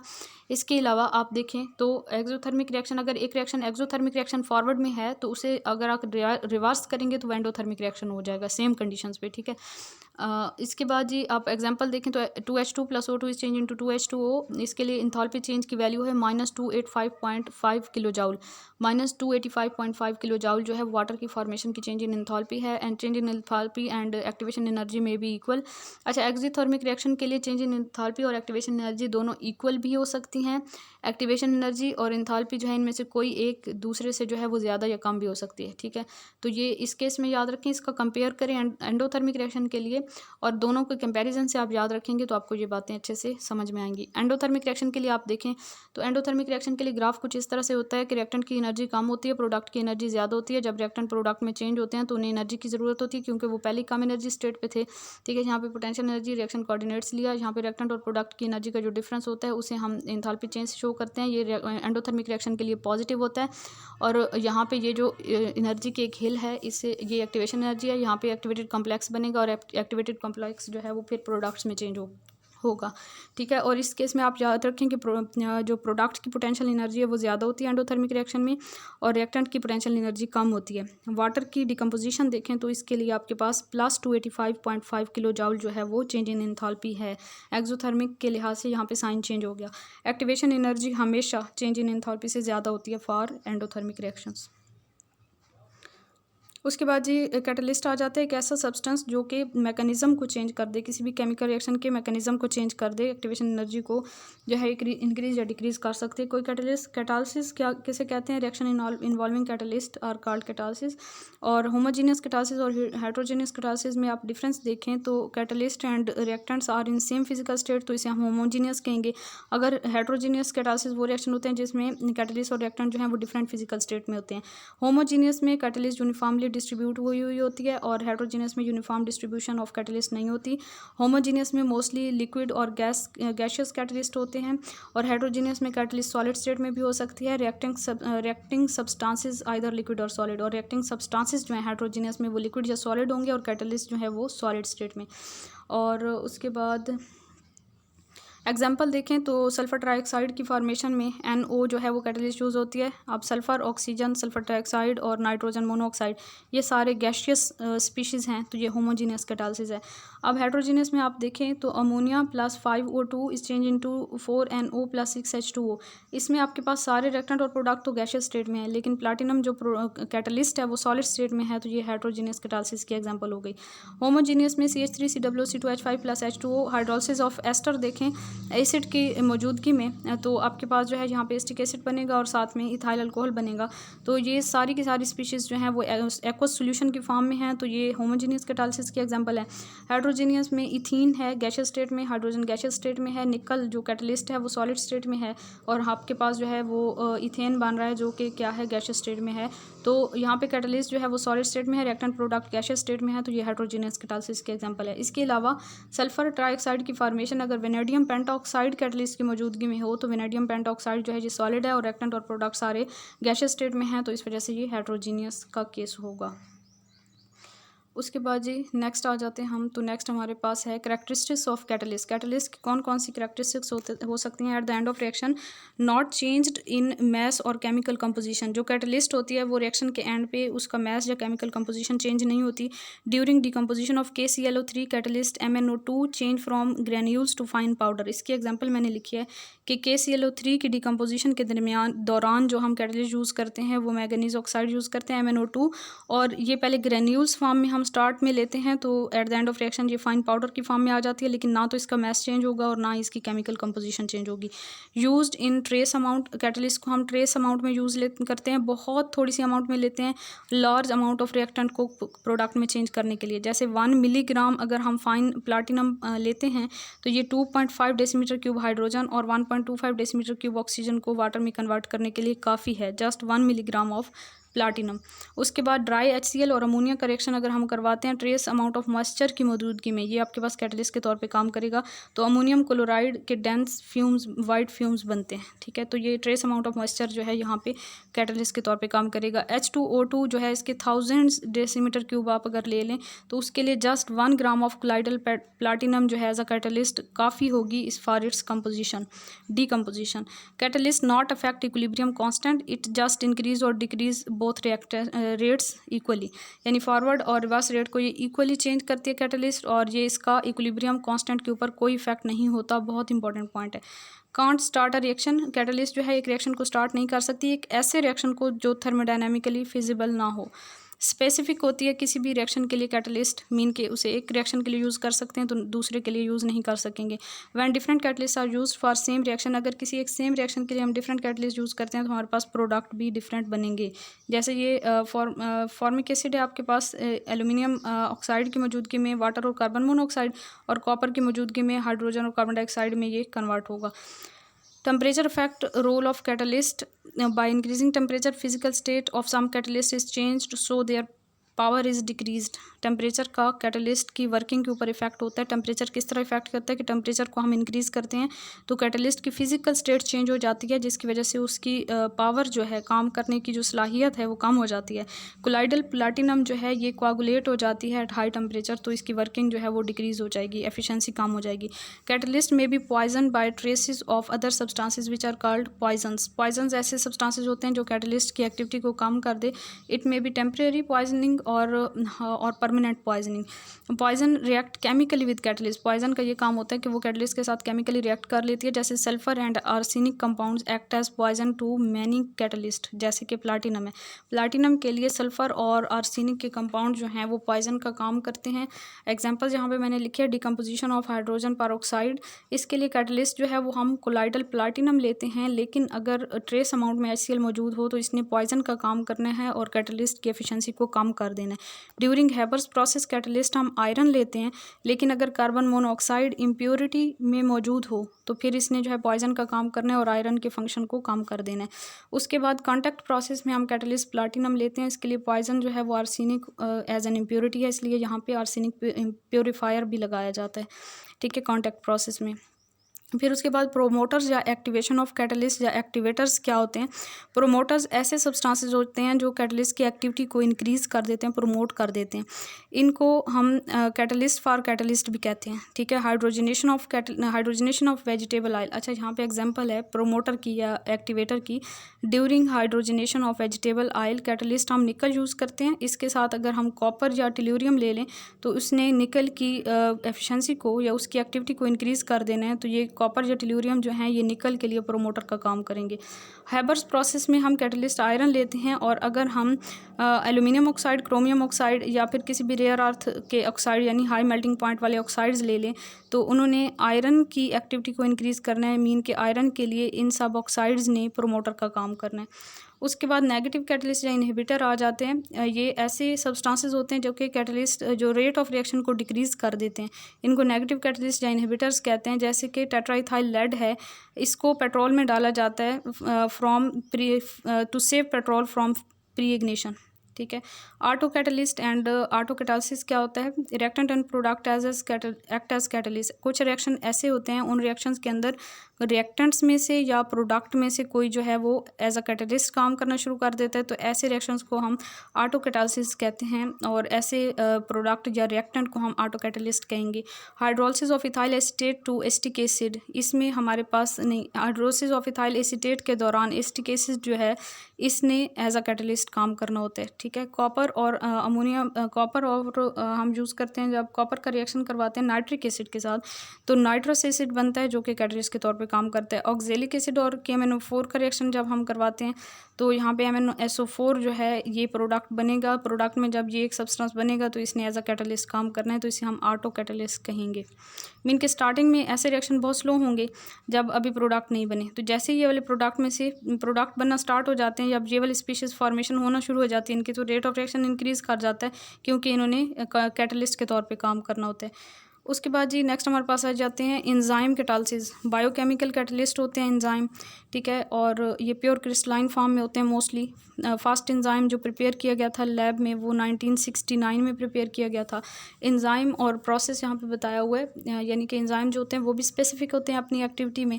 तो हाइड्रोलिसिस ऑफ यूरिया के लिए जो एंजाइम यूज़ किया जाता है उसका नाम है यूरिएज, ठीक है। और ग्लूकोज को एथेनॉल और कार्बन डाइऑक्साइड में चेंज करने के लिए जो एंजाइम यूज़ किया जाता है उसका नेम है जाइमेज। Hydrolysis of concentrated sugar solution, इसके लिए जो एंजाइम यूज़ किया जाता है उसका नेम है जी इन्वर्टेज। शुगर को वो ग्लूकोज और फ्रुक्टोज में चेंज कर देगा, इन्वर्टेज एंजाइम, वाटर की मौजूदगी में। नेक्स्ट है mode of enzyme reactions. Michaelis and Menten in 1913 propose following mechanism. इसमें हमारे पास दो स्टेप्स हैं। एंजाइम ने सबस्ट्रेट के साथ रिएक्ट करके एंजाइम सबस्ट्रेट कम्प्लेक्स बनाना है in the form of reversible reaction, और फिर एंजाइम सबस्ट्रेट कम्प्लेक्स ने इरिवर्सिबल रिएक्शन की फॉर्म में टूटना है, प्रोडक्ट बनेगा और साथ में एंजाइम चेंज अलहदा हो जाएगा। एंजाइम जो है वो कैटलिस्ट है, तो इसने एट द एंड सेपरेट हो जाना है, मीन अपनी उसी फॉर्म में रहना है। करेक्टरिस्टिक्स ऑफ एंजाइम्स देखें तो work like inorganic heterogeneous catalyst, ये इनऑर्गेनिक हेट्रोजेनियस कैटलिस्ट के तौर पे काम करते हैं। एंजाइम्स हाईली स्पेसिफिक होते हैं, जैसे यूरिएज जो है वो सिर्फ यूरिया के लिए वर्क करता है, किसी भी और अमाइड के लिए वर्क नहीं करता, इवन के मिथाइल यूरिया के लिए भी वर्क नहीं करता, ठीक है। तो ये बहुत ज़्यादा स्पेसिफिक होते हैं। इनकी एक ऑप्टिमम टेम्परेचर और ऑप्टिमम pH की वैल्यू होती है। एक्टिविटी इनकी इंक्रीज़ करती है in the presence of coenzymes और एक्टिवेटर, ठीक है। उसके बाद जी नेक्स्ट हमारे पास order of reaction and molecularity में डिफरेंस है। मॉलिक्यूलरिटी क्या होती है? Total number of molecules involved in a chemical reaction is called molecularity. Order of reaction number of molecules whose concentration actually changes in chemical reaction is called order of reaction, ठीक है। Molecularity क्या होती है? Equal to sum of moles of reactants in given balanced chemical equation, ठीक है। इसमें जो number of moles हैं उनका सम कर लें, और जो ऑर्डर ऑफ रिएक्शन होता है obtained by taking sum of all exponents of concentration in rate law expression, ठीक है। रेट लॉ एक्सप्रेशन में जो एक्सपोनेंट है उनका सम लेंगे। यहाँ पे हम बैलेंस केमिकल इक्वेशन में आप देखें तो नंबर ऑफ मोल्स ए भी हैं, लेकिन रेट लॉ एक्सप्रेशन में जो एक्सपोनेंट्स हैं वो m और n है, तो m और n का सम जो होगा वो आपके पास ऑर्डर ऑफ रिएक्शन होगा। मॉलिक्यूलरिटी थ्योरेटिकल क्वांटिटी है, order of reaction experimental term है। मॉलिक्यूलरिटी को इंडिकेट किया जाता है बाय बैलेंस्ड केमिकल इक्वेशन, और ऑर्डर ऑफ रिएक्शन को हम एक्सपेरिमेंटली फाइंड करते हैं। ये हमेशा होल नंबर में हो सकती है मॉलिक्यूलरिटी, और ऑर्डर ऑफ रिएक्शन फ्रैक्शन में भी हो सकता है, जीरो भी हो सकता है, नेगेटिव भी हो सकता है। और मॉलिक्यूलरिटी जो है वो जीरो नहीं होती और ग्रेटर देन 3 हो सकती है, लेकिन ऑर्डर ऑफ रिएक्शन मैक्सिमम 3 तक होता है। और molecularity obeyed by law of mass action and order of reaction is obeyed by rate law expression and it tells us about mechanism of reaction.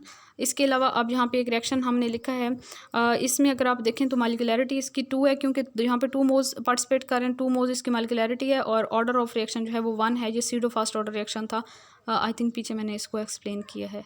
उसके बाद जी नेक्स्ट देखें तो रेट ऑफ रिएक्शन और रेट कांस्टेंट में अगर हम difference देखें तो रेट ऑफ रिएक्शन जो है एक्चुअली हम कह सकते हैं स्पीड ऑफ रिएक्शन, और रेट कांस्टेंट जो होता है कांस्टेंट होता है ऑफ प्रोपोर्शनैलिटी, और रेट ऑफ रिएक्शन जो है decreases with progress of reaction, और ये जो है रेट कांस्टेंट कांस्टेंट रहता है।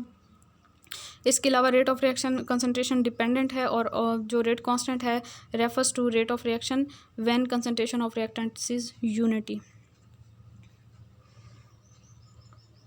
Chapter number 8 chemical equilibrium from BSc book. BSc से अगर हम देखें तो इंट्रोडक्शन में हमारे पास वही सारी बातें हैं जो कि हम एफएससी में देख चुके हैं अभी। तो केमिकल काइनेटिक्स में हम क्या क्या चीज़ स्टडी करते हैं ये भी मैंने पीछे आपको बताया। रेट ऑफ केमिकल रिएक्शन को स्टडी करते हैं, इसके अलावा डिफरेंट फैक्टर्स जो कि रेट को इफेक्ट करते हैं उनको स्टडी करते हैं, और मैकेनिज़्म रिएक्शन के मैकेनिज़्म को स्टडी करते हैं। ये चीज़ें थी।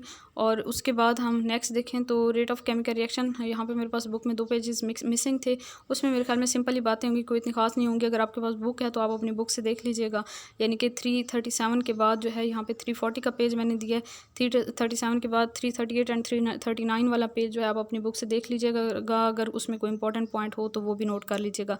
There are some elementary reactions in which the coefficients of balanced reaction become the exponents in the rate law expression, but usually the power of concentration in the rate law are different from coefficients. Look the following examples. यहाँ पे अगर आप example number 3 and 4 को देखें तो आपके पास जो equations हैं वो और रेट एक्सप्रेशन जो है इनकी पावर में डिफरेंस है। नंबर ऑफ मोल्स जो इक्वेशन में दिए हुए हैं, यहाँ पे अमोनिया के साथ जो है नंबर ऑफ मोल्स 2 लिखे हुए हैं, लेकिन रेट एक्सप्रेशन में 0 है। ये 0 ऑर्डर रिएक्शन, ये आपको यहाँ से ऑर्डर का पता चल रहा है 0 ऑर्डर रिएक्शन है। इस केस में आप N2O5 के केस में देखें नंबर ऑफ मोल्स 2 लिखे हुए हैं, लेकिन यहाँ पे रेट लॉ एक्सप्रेशन में जो है वो 1 है। तो इससे आपको ये पता चलता है कि रेट लॉ एक्सप्रेशन जो है एक्सपेरिमेंटल टर्म है, इसको हम बैलेंस केमिकल इक्वेशन से फाइंड नहीं कर सकते। Molecularity of a chemical reaction में डेफिनेशन देख लें। The molecularity of an elementary reaction is the number of the reactant molecules involved in that reaction. ठीक है, और मॉलिक्यूलरिटी के लिहाज से अब आपके पास जो रिएक्शंस होते हैं वो बाय मॉलिक्यूलर हो सकते हैं और यूनिमॉलिक्यूलर हो सकते हैं, टार मॉलिक्यूलर हो सकते हैं। मीन कि अगर एक मॉलिक्यूल पार्टिसिपेट कर रहा है एलिमेंट्री स्टेप में तो वो आपके पास यूनिमॉलिक्यूलर रिएक्शन होगा।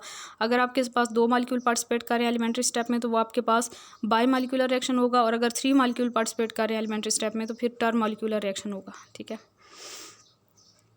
The breakage of bromine molecule to bromine atoms and the conversion of malic acid to fumaric acid are unimolecular reaction। ये आपके पास unimolecular reaction की 2 एग्जांपल्स दे दी हैं। ठीक है। The hydrolysis of ethyl acetate and dissociation of hydrogen iodide are bimolecular reactions। तो ये आपके पास bimolecular reaction की 2 एग्जांपल आ गई। Similarly formation of NO2 and NOCl are the termolecular reactions। तो ये आपके पास termolecular reaction की 2 एग्जांपल आ गई। उसके बाद नेक्स्ट देखें तो नेक्स्ट आपको बता रहे हैं कि the reactions with high molecularities are rare. This can be explained on the basis of kinetic molecular theory। high molecularity वाले reactions जो होते हैं वो बहुत कम होते हैं, और इसे हम kinetic molecular theory के लिहाज से एक्सप्लेन कर सकते हैं। मीन के 3 से ज़्यादा मॉलिक्यूल्स की जो आपस में कोलिजन होती है ना, वो इफेक्टिव कोलिजन नहीं होती, सिंपल सी बात है। तो ज़्यादा से ज़्यादा 2 या 3 मॉलिक्यूल आपस में इफेक्टिवली कोलाइड कर सकते हैं। तो यूजुअली जो मॉलिक्यूलरिटी होती है वो 3 तक होती है। अब यहाँ पे आपको कुछ जो है वो रिएक्शंस बताए हुए हैं। ठीक है। इन रिएक्शंस के बारे में क्या बताया हुआ है कि we can simply say that molecularity of this reaction is the number of the molecules और atoms taking part in the rate determining step. अच्छा, ये जो आपको बताया हुआ है ना, यहाँ पे आप देखें तो slow step, fast step, fast step, fast step, ये एक ही रिएक्शन के जो है वो आपके पास सारे स्टेप्स पूरा मैकेनिज्म दिखाया हुआ है, और इसमें जो स्लो स्टेप है वही आपके पास रेट डिटरमाइनिंग स्टेप होगा। और we can simply say that molecularity of this reaction is the number of molecules or atoms taking part in rate determining step। तो molecularity जो है वो डिपेंड करती है rate determining step में जो number of molecules participate कर रहे होते हैं। order of reaction की बात करें, the order of reaction is sum of the exponent of concentration term in the rate law expression। ये मैंने आपको पहले भी बता दिया। it is number of reacting substances whose concentration changes during the chemical reaction। तो ये तो आप लोग पहले भी समझ चुके हैं। order और molecularity में डिफरेंस मैंने पीछे आपको नोट से करवा दिया। जीरो ऑर्डर रिएक्शन कौन से होते हैं? those chemical reaction in which the rate are independent of the concentration of the reactants are called zero order reaction। ये बहुत बार मैंने और बहुत ज़ोर दे के ये चीज़ मैंने आपको समझाई है। उसके बाद जी नेक्स्ट ज़ीरो ऑर्डर रिएक्शन के बारे में ये है कि एग्जांपल ज़ीरो ऑर्डर रिएक्शन की याद रखें। एक अमोनिया वाली एग्जांपल मैंने पहले आपको बता दिया, इसके रेट एक्सप्रेशन याद कर लें। pH3 वाली देखें तो रेट एक्सप्रेशन सिंपली जो है वो पावर 0 आ जाएगी। और यहाँ पे जो है कैटलिस्ट वगैरह भी यूज़ की हुई हैं। हाइड्रोजन आयोडाइड वाला गोल्ड सरफेस पे, ये भी मैंने आपको पहले बता दिया। ठीक है। फोटोकेमिकल रिएक्शन जो होते हैं जीरो ऑर्डर रिएक्शन होते हैं। Reaction which are catalyse by enzymes और जीरो ऑर्डर रिएक्शन, ये भी पहले बता दिया था। फास्ट ऑर्डर रिएक्शन की एग्जांपल्स भी याद रखें। ठीक है। डेरिवेशंस वगैरह करने की ज़रूरत नहीं है, जस्ट एग्जांपल्स याद रखें अच्छे से। यहाँ पे फास्ट ऑर्डर रिएक्शन की एग्जांपल्स कहाँ पे होंगी? एग्जांपल्स हैं जी हमारे पास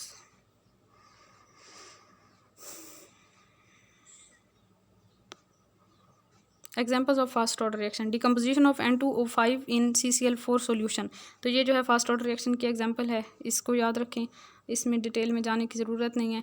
फिर decomposition of H2O2 in aqueous solution in the presence of platinum, hydrolysis of ester in acidic medium, और इन्वर्जन ऑफ केन शुगर, ये भी आपके पास सारे जो है वो फास्ट ऑर्डर रिएक्शन के एग्जांपल्स हैं।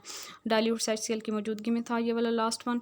और नेक्स्ट जो है सेकंड ऑर्डर रिएक्शन आ जाता है। सेकंड ऑर्डर रिएक्शन में भी आपने एग्जांपल्स ही याद कर लेनी है, बाकी डिटेल्स को छोड़ दें क्योंकि हमने MCQs के लिहाज से तैयारी करनी होती है। Example of second order reaction, hydrolysis of ester by NaOH is second order reaction. Hydrolysis of ester by NaOH is second order reaction. ये पास्ट पेपर में भी क्वेश्चन आया हुआ था, ठीक है, आपको याद आ गया होगा जो अभी मैंने क्वेश्चंस बताए थे बिल्कुल स्टार्टिंग में। तो ये सेकंड ऑर्डर रिएक्शन है। Examples of second order reaction in gaseous phase, इसमें आपके पास thermal decomposition of NO2 to give N2 and O2, और thermal decomposition of HI to give H2 and I2, thermal decomposition of NOCl to give NO and Cl2, और thermal decomposition of ozone to give oxygen. These are example of second order reaction in gas phase. उसके बाद है example of second order reaction in solution phase, इसमें आपके पास reaction आ जाता है between CH3I and C2H5ONa to give ether, and reaction between triethylamine and ethyl iodide to give quaternary salt, और formation of urea from NH4 positive and CNO negative, और decomposition of potassium hypochloride. ये जो examples हैं सारी, ये second order reaction के example हैं in solution phase. Third order reaction क्या होते हैं? Those chemical reaction in which the sum of the coefficients in the rate law expression is 3 are called third order reaction. और third order reaction में भी हमने examples देखनी है। Third order reaction में आपके पास एग्जांपल्स हैं, the oxidation of NO into NO2 is a third order reaction, and next है when FeCl3 is reacted with SnCl2 then the reaction is observed as third order reaction. ये दो example हो गई। Next third order reaction gas phase में, the reduction of NO with H2 and formation of NOCl and formation of NOBr। Third order reaction in solution phase, reaction between FeCl3 and Ki, decomposition of HBRO in the range of pH 6.4 to 7.8 and the reaction of HCWNA and CH3COAG। ये जो सारी example हैं ये third order reaction की हैं solution phase में। Method to determine the order of reaction, method of trial, hidden trial basis पे order of reaction हम फाइंड कर सकते हैं। इसके अलावा ग्राफिकल मेथड यूज़ कर सकते हैं, और ये मेथड्स के नेम पहले भी मैंने आपको बताए हैं। डिफरेंशियल मेथड यूज़ कर सकते हैं, ऑस्टवेल्ड आइसोलेशन मेथड और लार्ज एक्सिस मेथड भी यूज़ कर सकते हैं। ये भी नेम पहले मैंने आपको नोट्स में जो है वो बता दिए हैं, इनको नेम को याद रखें।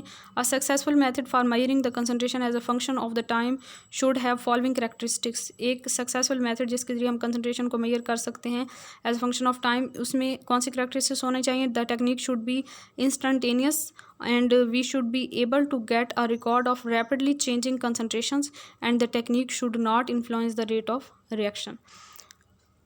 Categories of sampling techniques, sampling techniques को हम जो है वो टू कैटेगरीज में चेंज करते हैं। एक डायरेक्ट सैम्पलिंग टेक्निक होती है, एक इनडायरेक्ट सैम्पलिंग टेक्निक होती है।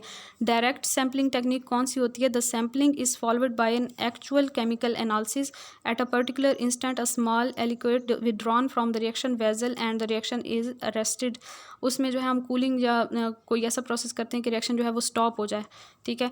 तो डायरेक्ट सैम्पलिंग में हम कुछ इस तरह से करते हैं कि सैंपल को ड्रा करते हैं, वहाँ से रिएक्शन मिक्सचर में से सैंपल को निकालेंगे और उसकी कूलिंग कर देंगे ताकि जो है वो रिएक्शन जो है स्टॉप हो जाए। कूलिंग कर सकते हैं या एडिशन ऑफ एसिड और बेस कर सकते हैं, ठीक है। और नेक्स्ट जो है इनडायरेक्ट सैम्पलिंग में हम क्या करते हैं? इस टेक्निक में we study the property of substance which changes with the change of concentration. किसी ऐसी प्रॉपर्टी को स्टडी करते हैं कि कंसंट्रेशन चेंज करने से जो प्रॉपर्टी चेंज करती है, ठीक है। We should be able to measure this property with convenience. Some of the physical properties which can be implied as follows.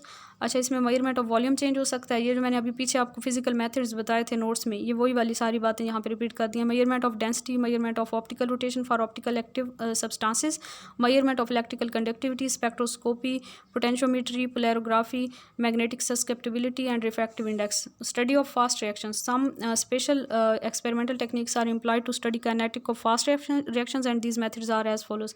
Fast reaction को स्टडी करने के लिए जो मेथड यूज़ होते हैं इनके भी नेम याद करें। फ्लो मेथड है, relaxation method, flash photolysis and molecular beam method है। उसके बाद जी एनर्जी ऑफ एक्टिवेशन का टॉपिक है, और एनर्जी ऑफ एक्टिवेशन में जस्ट यहाँ से डेफिनेशन करें, this energy which is more than average energy and is just sufficient to convert the reactant into product is called energy of activation.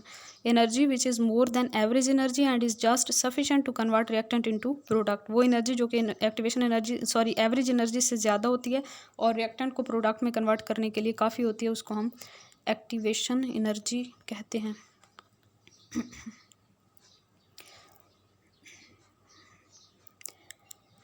Source of energy of activation in a system: in the activated state the molecule may get the chance to decompose earlier than to be deactivated and remain as a reactant। अच्छा, source कौन सा होता है activation energy के लिए?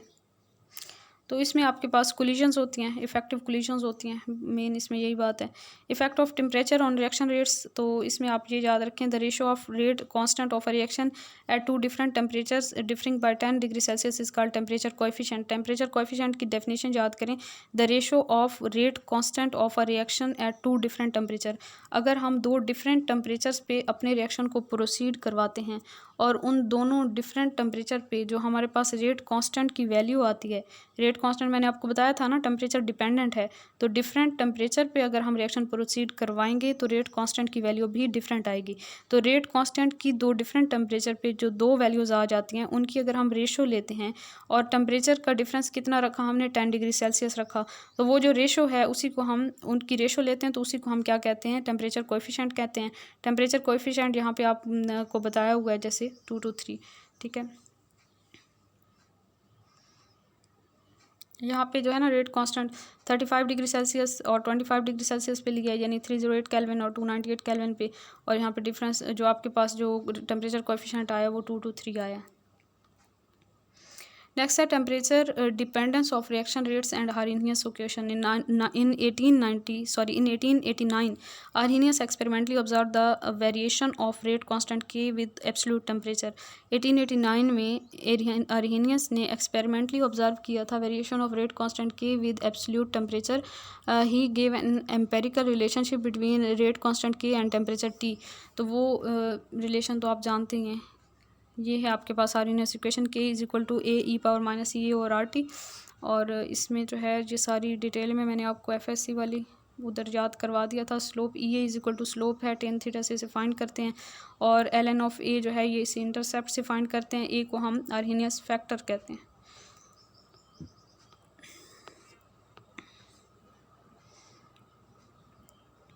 Evaluation of energy of activation from to temperatures, दो temperatures से activation energy को फाइंड अगर हमने करना है तो इसके लिए आपने जस्ट ये वाली इक्वेशन याद कर लेनी है, ये मैंने आपको पीछे भी बता दी थी। ln of K2/K1 is equal to EA/R T2 - T1 and T1 divided by T1 T2।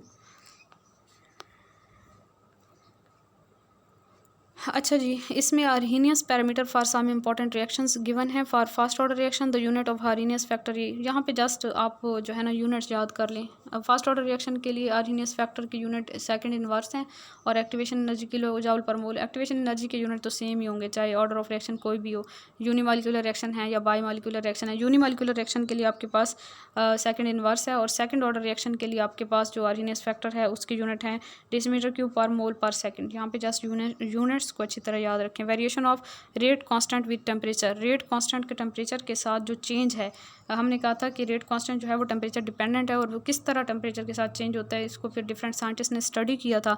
The decomposition of diazo compound was studied by Ramsberger in 1928। Decomposition of diazo compound, और ये वाला ग्राफ भी उन्होंने दिया था। यहाँ पे आपके पास रेट कांस्टेंट लिया हुआ है और यहाँ पे टेम्परेचर लिया हुआ है, तो ग्राफ हमारे पास कुछ इस तरह आ रहा है कि टेम्परेचर के साथ जो है वो टेम्परेचर को इंक्रीज़ करने से आपके पास रेट कांस्टेंट भी इंक्रीज़ हो रहा है, फिर फाइनली जाके जो है वो आपके पास ग्राफ जो है वो तकरीबन स्ट्रेट हो जाता है। ठीक है, तो ये जो है हमने डायज़ो कंपाउंड्स के लिए देखा। नेक्स्ट आपके पास एक और स्टडी किया गया था, reaction of CH3I with C2H5ONA was studied by Hecht and Conrad in 1889। तो इसके लिए भी ग्राफ ऑलमोस्ट वैसा ही है, थोड़ा सा चेंज है। और थर्ड जो था, the reaction of acetic acid with CH3OH in the presence of an acid was studied by Williamson and Hinshelwood in 1934। इसका ग्राफ थोड़ा सा चेंज है, लेकिन मेन जो है वो कर्व आपके पास तकरीबन सेम ही आ रही है। ठीक है, तो ये थोड़े से इनके नेम याद रख लें, किसने कब कौन सा रिएक्शन स्टडी किया था।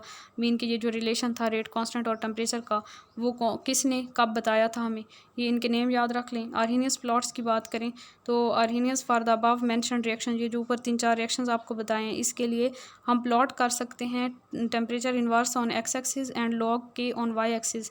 स्ट्रेट लाइन ऑब्टेन होती है and the values of intercept can be calculated and energies of activation can be evaluated. The graph are shown here. यहाँ पे ये 3 ग्राफ हैं और तीनों ग्राफ ऑलमोस्ट सेम है। स्लोप भी फाइंड कर सकते हैं इन ग्राफ से, ठीक है, एक्टिवेशन एनर्जी की वैल्यू फाइंड कर सकते हैं। तो ये आर्हेनियस ग्राफ हैं उन्हीं तीनों रिएक्शंस के लिए जो पहले हमने पढ़ा, डिकम्पोजिशन ऑफ डायज़ो कंपाउंड्स, फिर है reaction of CH3I with C2H5ONA, और लास्ट है हमारे पास एसिड कैटलाइज रिएक्शन था CH3COOH plus CH3OH is change into CH3COCH3 plus H2O। Video हमारी काफ़ी लेंथी हो चुकी है, 1 घंटा 13 मिनट की, और थोड़ा सा रह गया, इसको कवर कर लेते हैं। Theories of reaction rates. Theories of reaction rates have been put forward to understand the basic factor which control the rate of reaction। 2 theories बहुत इंपॉर्टेंट है, एक है कोलिजन थ्योरी और दूसरी है ट्रांजिशन स्टेट थ्योरी। अच्छा जी, इन दोनों थ्योरीज़ को डिस्कस करते हैं, collision theory and transition state theory. Collision theory of reaction rate, this theory is based upon postulates. अच्छा, इस थ्योरी के 2 पोस्टुलेट्स हैं, बहुत इंपॉर्टेंट हैं, याद रखिएगा। कोलिजन थ्योरी क्या कहती है कि molecules must collide among themselves to do chemical reaction. Chemical reaction करने के लिए मॉलिक्यूल्स को आपस में कोलाइड करना पड़ता है। The energies of colliding molecules must be at least equal to activation energy. और कोलाइडिंग मॉलिक्यूल्स की एनर्जी एक्टिवेशन एनर्जी की कम से कम इक्वल होनी चाहिए, तभी जो है वो इफेक्टिव कोलिजन करेंगे। ये दोनों पोस्टुलेट याद रखें, बाकी इसमें कोई डिटेल याद रखने की ज़रूरत नहीं है। इसमें जो ज़रूरत है चीज़ वो आपने ये याद रखनी है कि रेट कांस्टेंट जो है उसका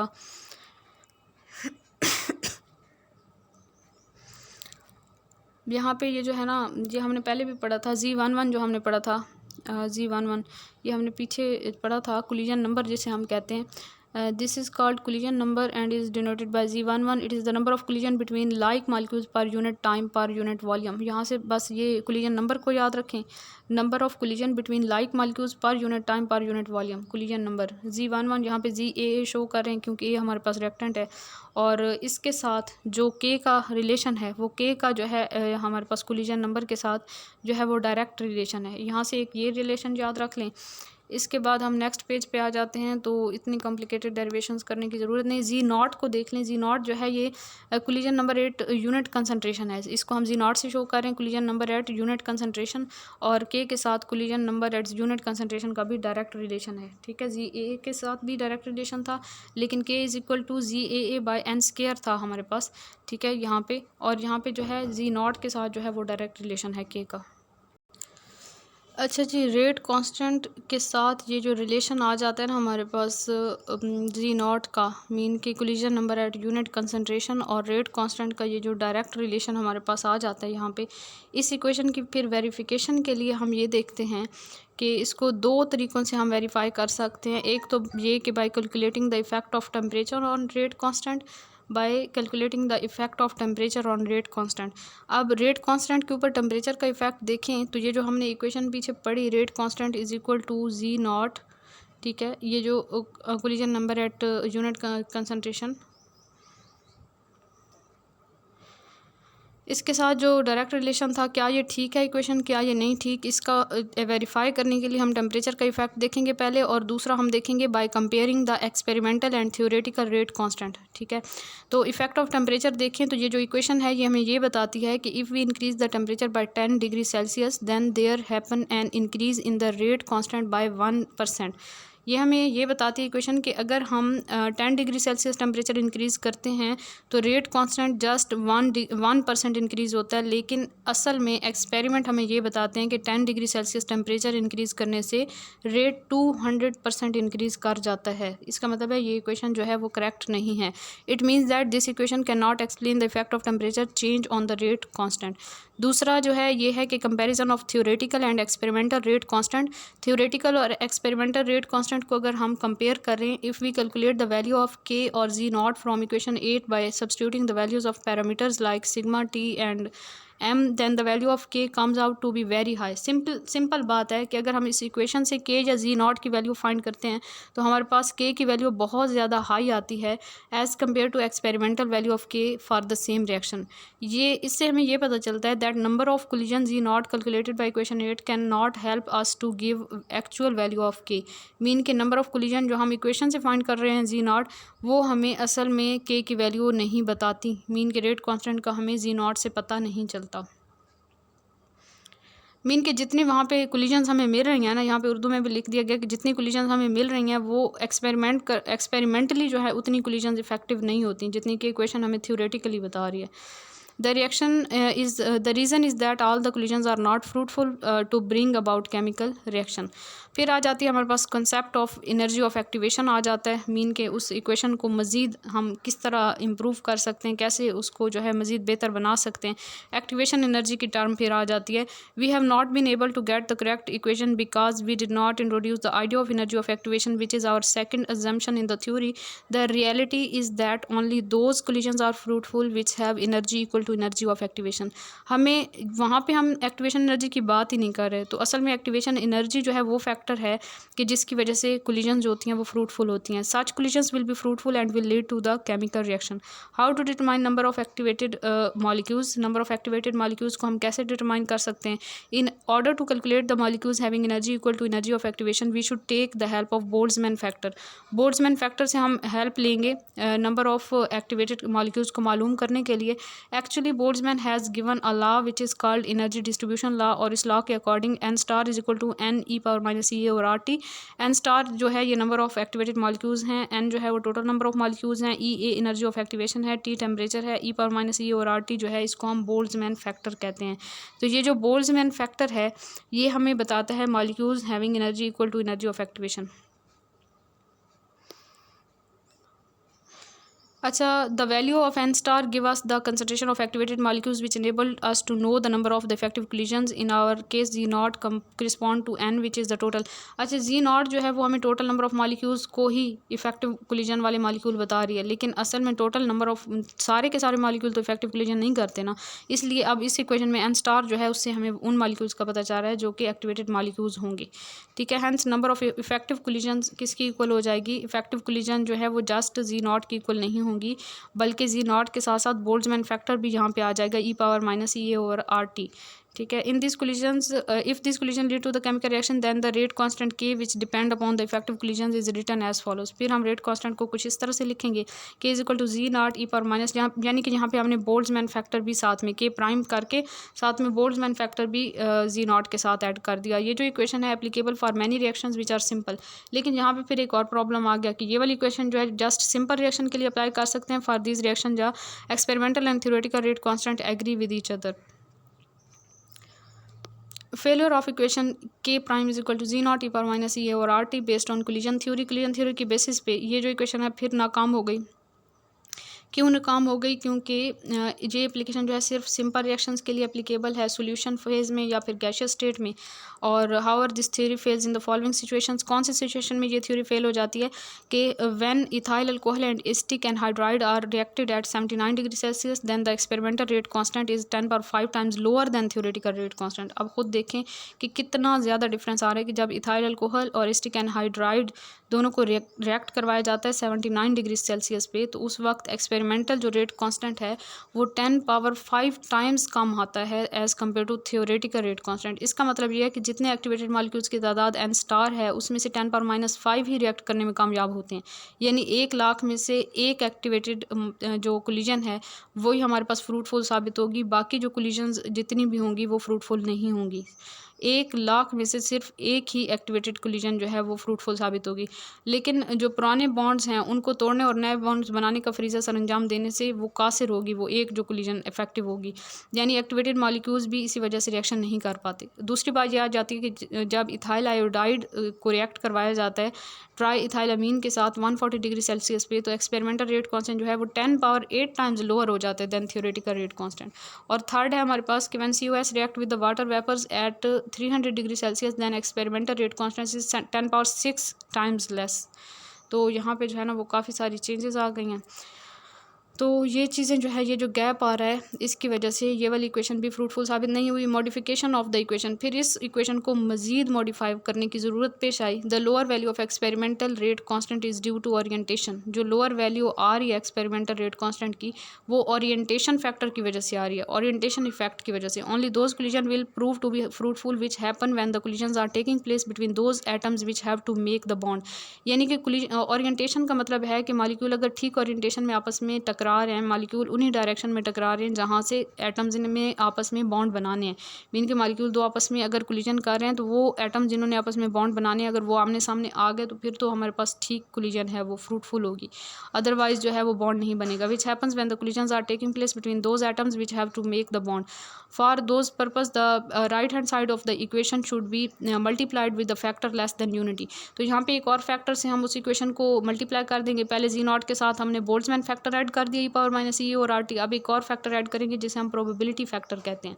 ठीक है, तो प्रोबेबिलिटी फैक्टर को हम कैपिटल पी से शो करते हैं। ये आपके पास इक्वेशन बन जाएगी k is equal to P G not e⁻e और आर टी। यहाँ बेसिकली MCQs के लिहाज से जस्ट इक्वेशन याद करें। पहली इक्वेशन फेल हुई, k is equal to G not, फिर उसकी जगह पे आपके पास आई k prime is equal to G not e⁻e और आर टी। फिर प्रोबेबिलिटी फैक्टर ऐड किया तो p जी नॉट e⁻e और आर टी। ठीक है, अच्छा, when the reaching molecules are of very small size then p approaches unity. जब reaching molecule बहुत स्मॉल साइज के होते हैं तो फिर प्रोबेबिलिटी फैक्टर की वैल्यू यूनिटी हो जाती है। If we compare this equation with Arrhenius equation, then आपके पास आ जाएगा a is equal to P G not या p is equal to a over G not. अब इससे हमें क्या पता चलता है, Arrhenius factor a is calculated from Arrhenius plot and G not. अच्छा, इस इक्वेशन में अगर हम a की वैल्यू पुट करें, जो कि हम आर्हेनियस प्लॉट से लेंगे, और जी नॉट की वैल्यू कैलकुलेट करेंगे theoretically, so the probability factor p can be calculated. तो हम इस तरह से प्रोबेबिलिटी फैक्टर यानी p की वैल्यू कैलकुलेट कर सकते हैं। Following table show the value of a G not and p for some reactions. यहाँ पे टेबल में कुछ वैल्यूज़ गिवन है, इनको छोड़ दें। उसके बाद आपके पास शॉर्ट कमिंग्स आ जाती हैं कोलिजन थ्योरी की। The collision theory is the form of equation number 11 is also not applicable to following cases. ये जो 11 इक्वेशन आपके पास आ गई ना, k is equal to P G not e⁻e और आर टी, कोलिजन थ्योरी की ये इक्वेशन है। अच्छा, इस फॉर्म में भी कोलिजन थ्योरी जो है हमें क्या चीज़, किस रिएक्शंस के बारे में नहीं बताती, किन केसेस के बारे में। When the complex molecules are involve in the chemical reaction, जब केमिकल रिएक्शन में कॉम्प्लेक्स मॉलिक्यूल्स इन्वॉल्व होते हैं तो उसके बारे में हमें ये इक्वेशन नहीं बताती, just simple molecule simple reactions के बारे में बताती है। Number 2, when the chain mechanism, अगर चेन मैकेनिज्म आ जाता है तो उस वक्त भी हमें कोई इन्फॉर्मेशन नहीं मिलती। When the reaction is surface catalyse, तो फिर भी ये इक्वेशन हमें नहीं बताती कुछ भी। ट्रांजिशन स्टेट थ्योरी है फिर आपके पास, मीन के उस थ्योरी के बाद फिर नेक्स्ट थ्योरी आ जाती है transition state theory. Transition state theory tell us the continuous series of changes in bond distances when the reacting molecules approach each other during these changes in configuration of molecules energy changes take place and the molecules which are reacting form a specific configuration before getting transferred into the product. Such a configuration is called transition state or activated complex. Transition state के बारे में मैंने पहले भी थोड़ा सा आपको बताया। ट्रांजिशन स्टेट थ्योरी हमें ये कहती है कि रिएक्टेंट प्रोडक्ट में चेंज होने से पहले एक हाईली एनर्जेटिक स्टेट में चेंज होते हैं, जिसे ट्रांजिशन स्टेट कहते हैं या एक्टिवेटेड कम्प्लेक्स कहते हैं। फिर एक्टिवेटेड कम्प्लेक्स जो है वो प्रोडक्ट में चेंज होता है। The transition state which is form does not present N observable substance, it can not be isolated. इस ट्रांजिशन स्टेट को या एक्टिवेटेड कम्प्लेक्स को हम सेपरेट नहीं कर सकते। It is assume to possesses properties. अच्छा, ये जस्ट फर्ज किया जाता है कि इसमें bond length, molecular weight, enthalpy वगैरह की और रोटेशनल और वाइब्रेशनल डिग्रीज ऑफ फ्रीडम पाई जाती है। These properties are possessed by real molecules. The transition state of the reaction correspond to the highest point on the potential energy diagram. अच्छा, इसकी highest highly energetic state होती है। ये आपके पास reactant है X2 एंड Y2, ठीक है, reactant molecule है, ये आपस में मिलेंगे तो ट्रांजिशन स्टेट बनेगी। यहाँ पे जो बॉन्ड्स दिखाए हुए हैं ये न्यू बॉन्ड बन रहे हैं, पुराने बॉन्ड टूट रहे हैं, ठीक है, तभी डॉटेड लाइन से शो किया हुआ है। ये ट्रांजिशन स्टेट है। ट्रांजिशन स्टेट फिर प्रोडक्ट में चेंज होगी तो 2XY यानी कि XY का एक मॉलिक्यूल और फिर इसी तरह XY का दूसरा मॉलिक्यूल बन जाएगा। तो इस तरह से ये आपके पास प्रोडक्ट बन जाएंगे। तो ट्रांजिशन स्टेट क्या कहती है, मैनी स्टेप रिएक्शन जो होते हैं उनके लिए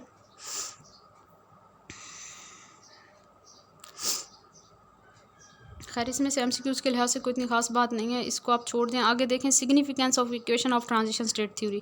इक्वेशन जो ट्रांजिशन स्टेट थ्योरी की इक्वेशन है वो ये वाली इक्वेशन है, k इज इक्वल टू RT over NaH e⁻⁻del G over RT।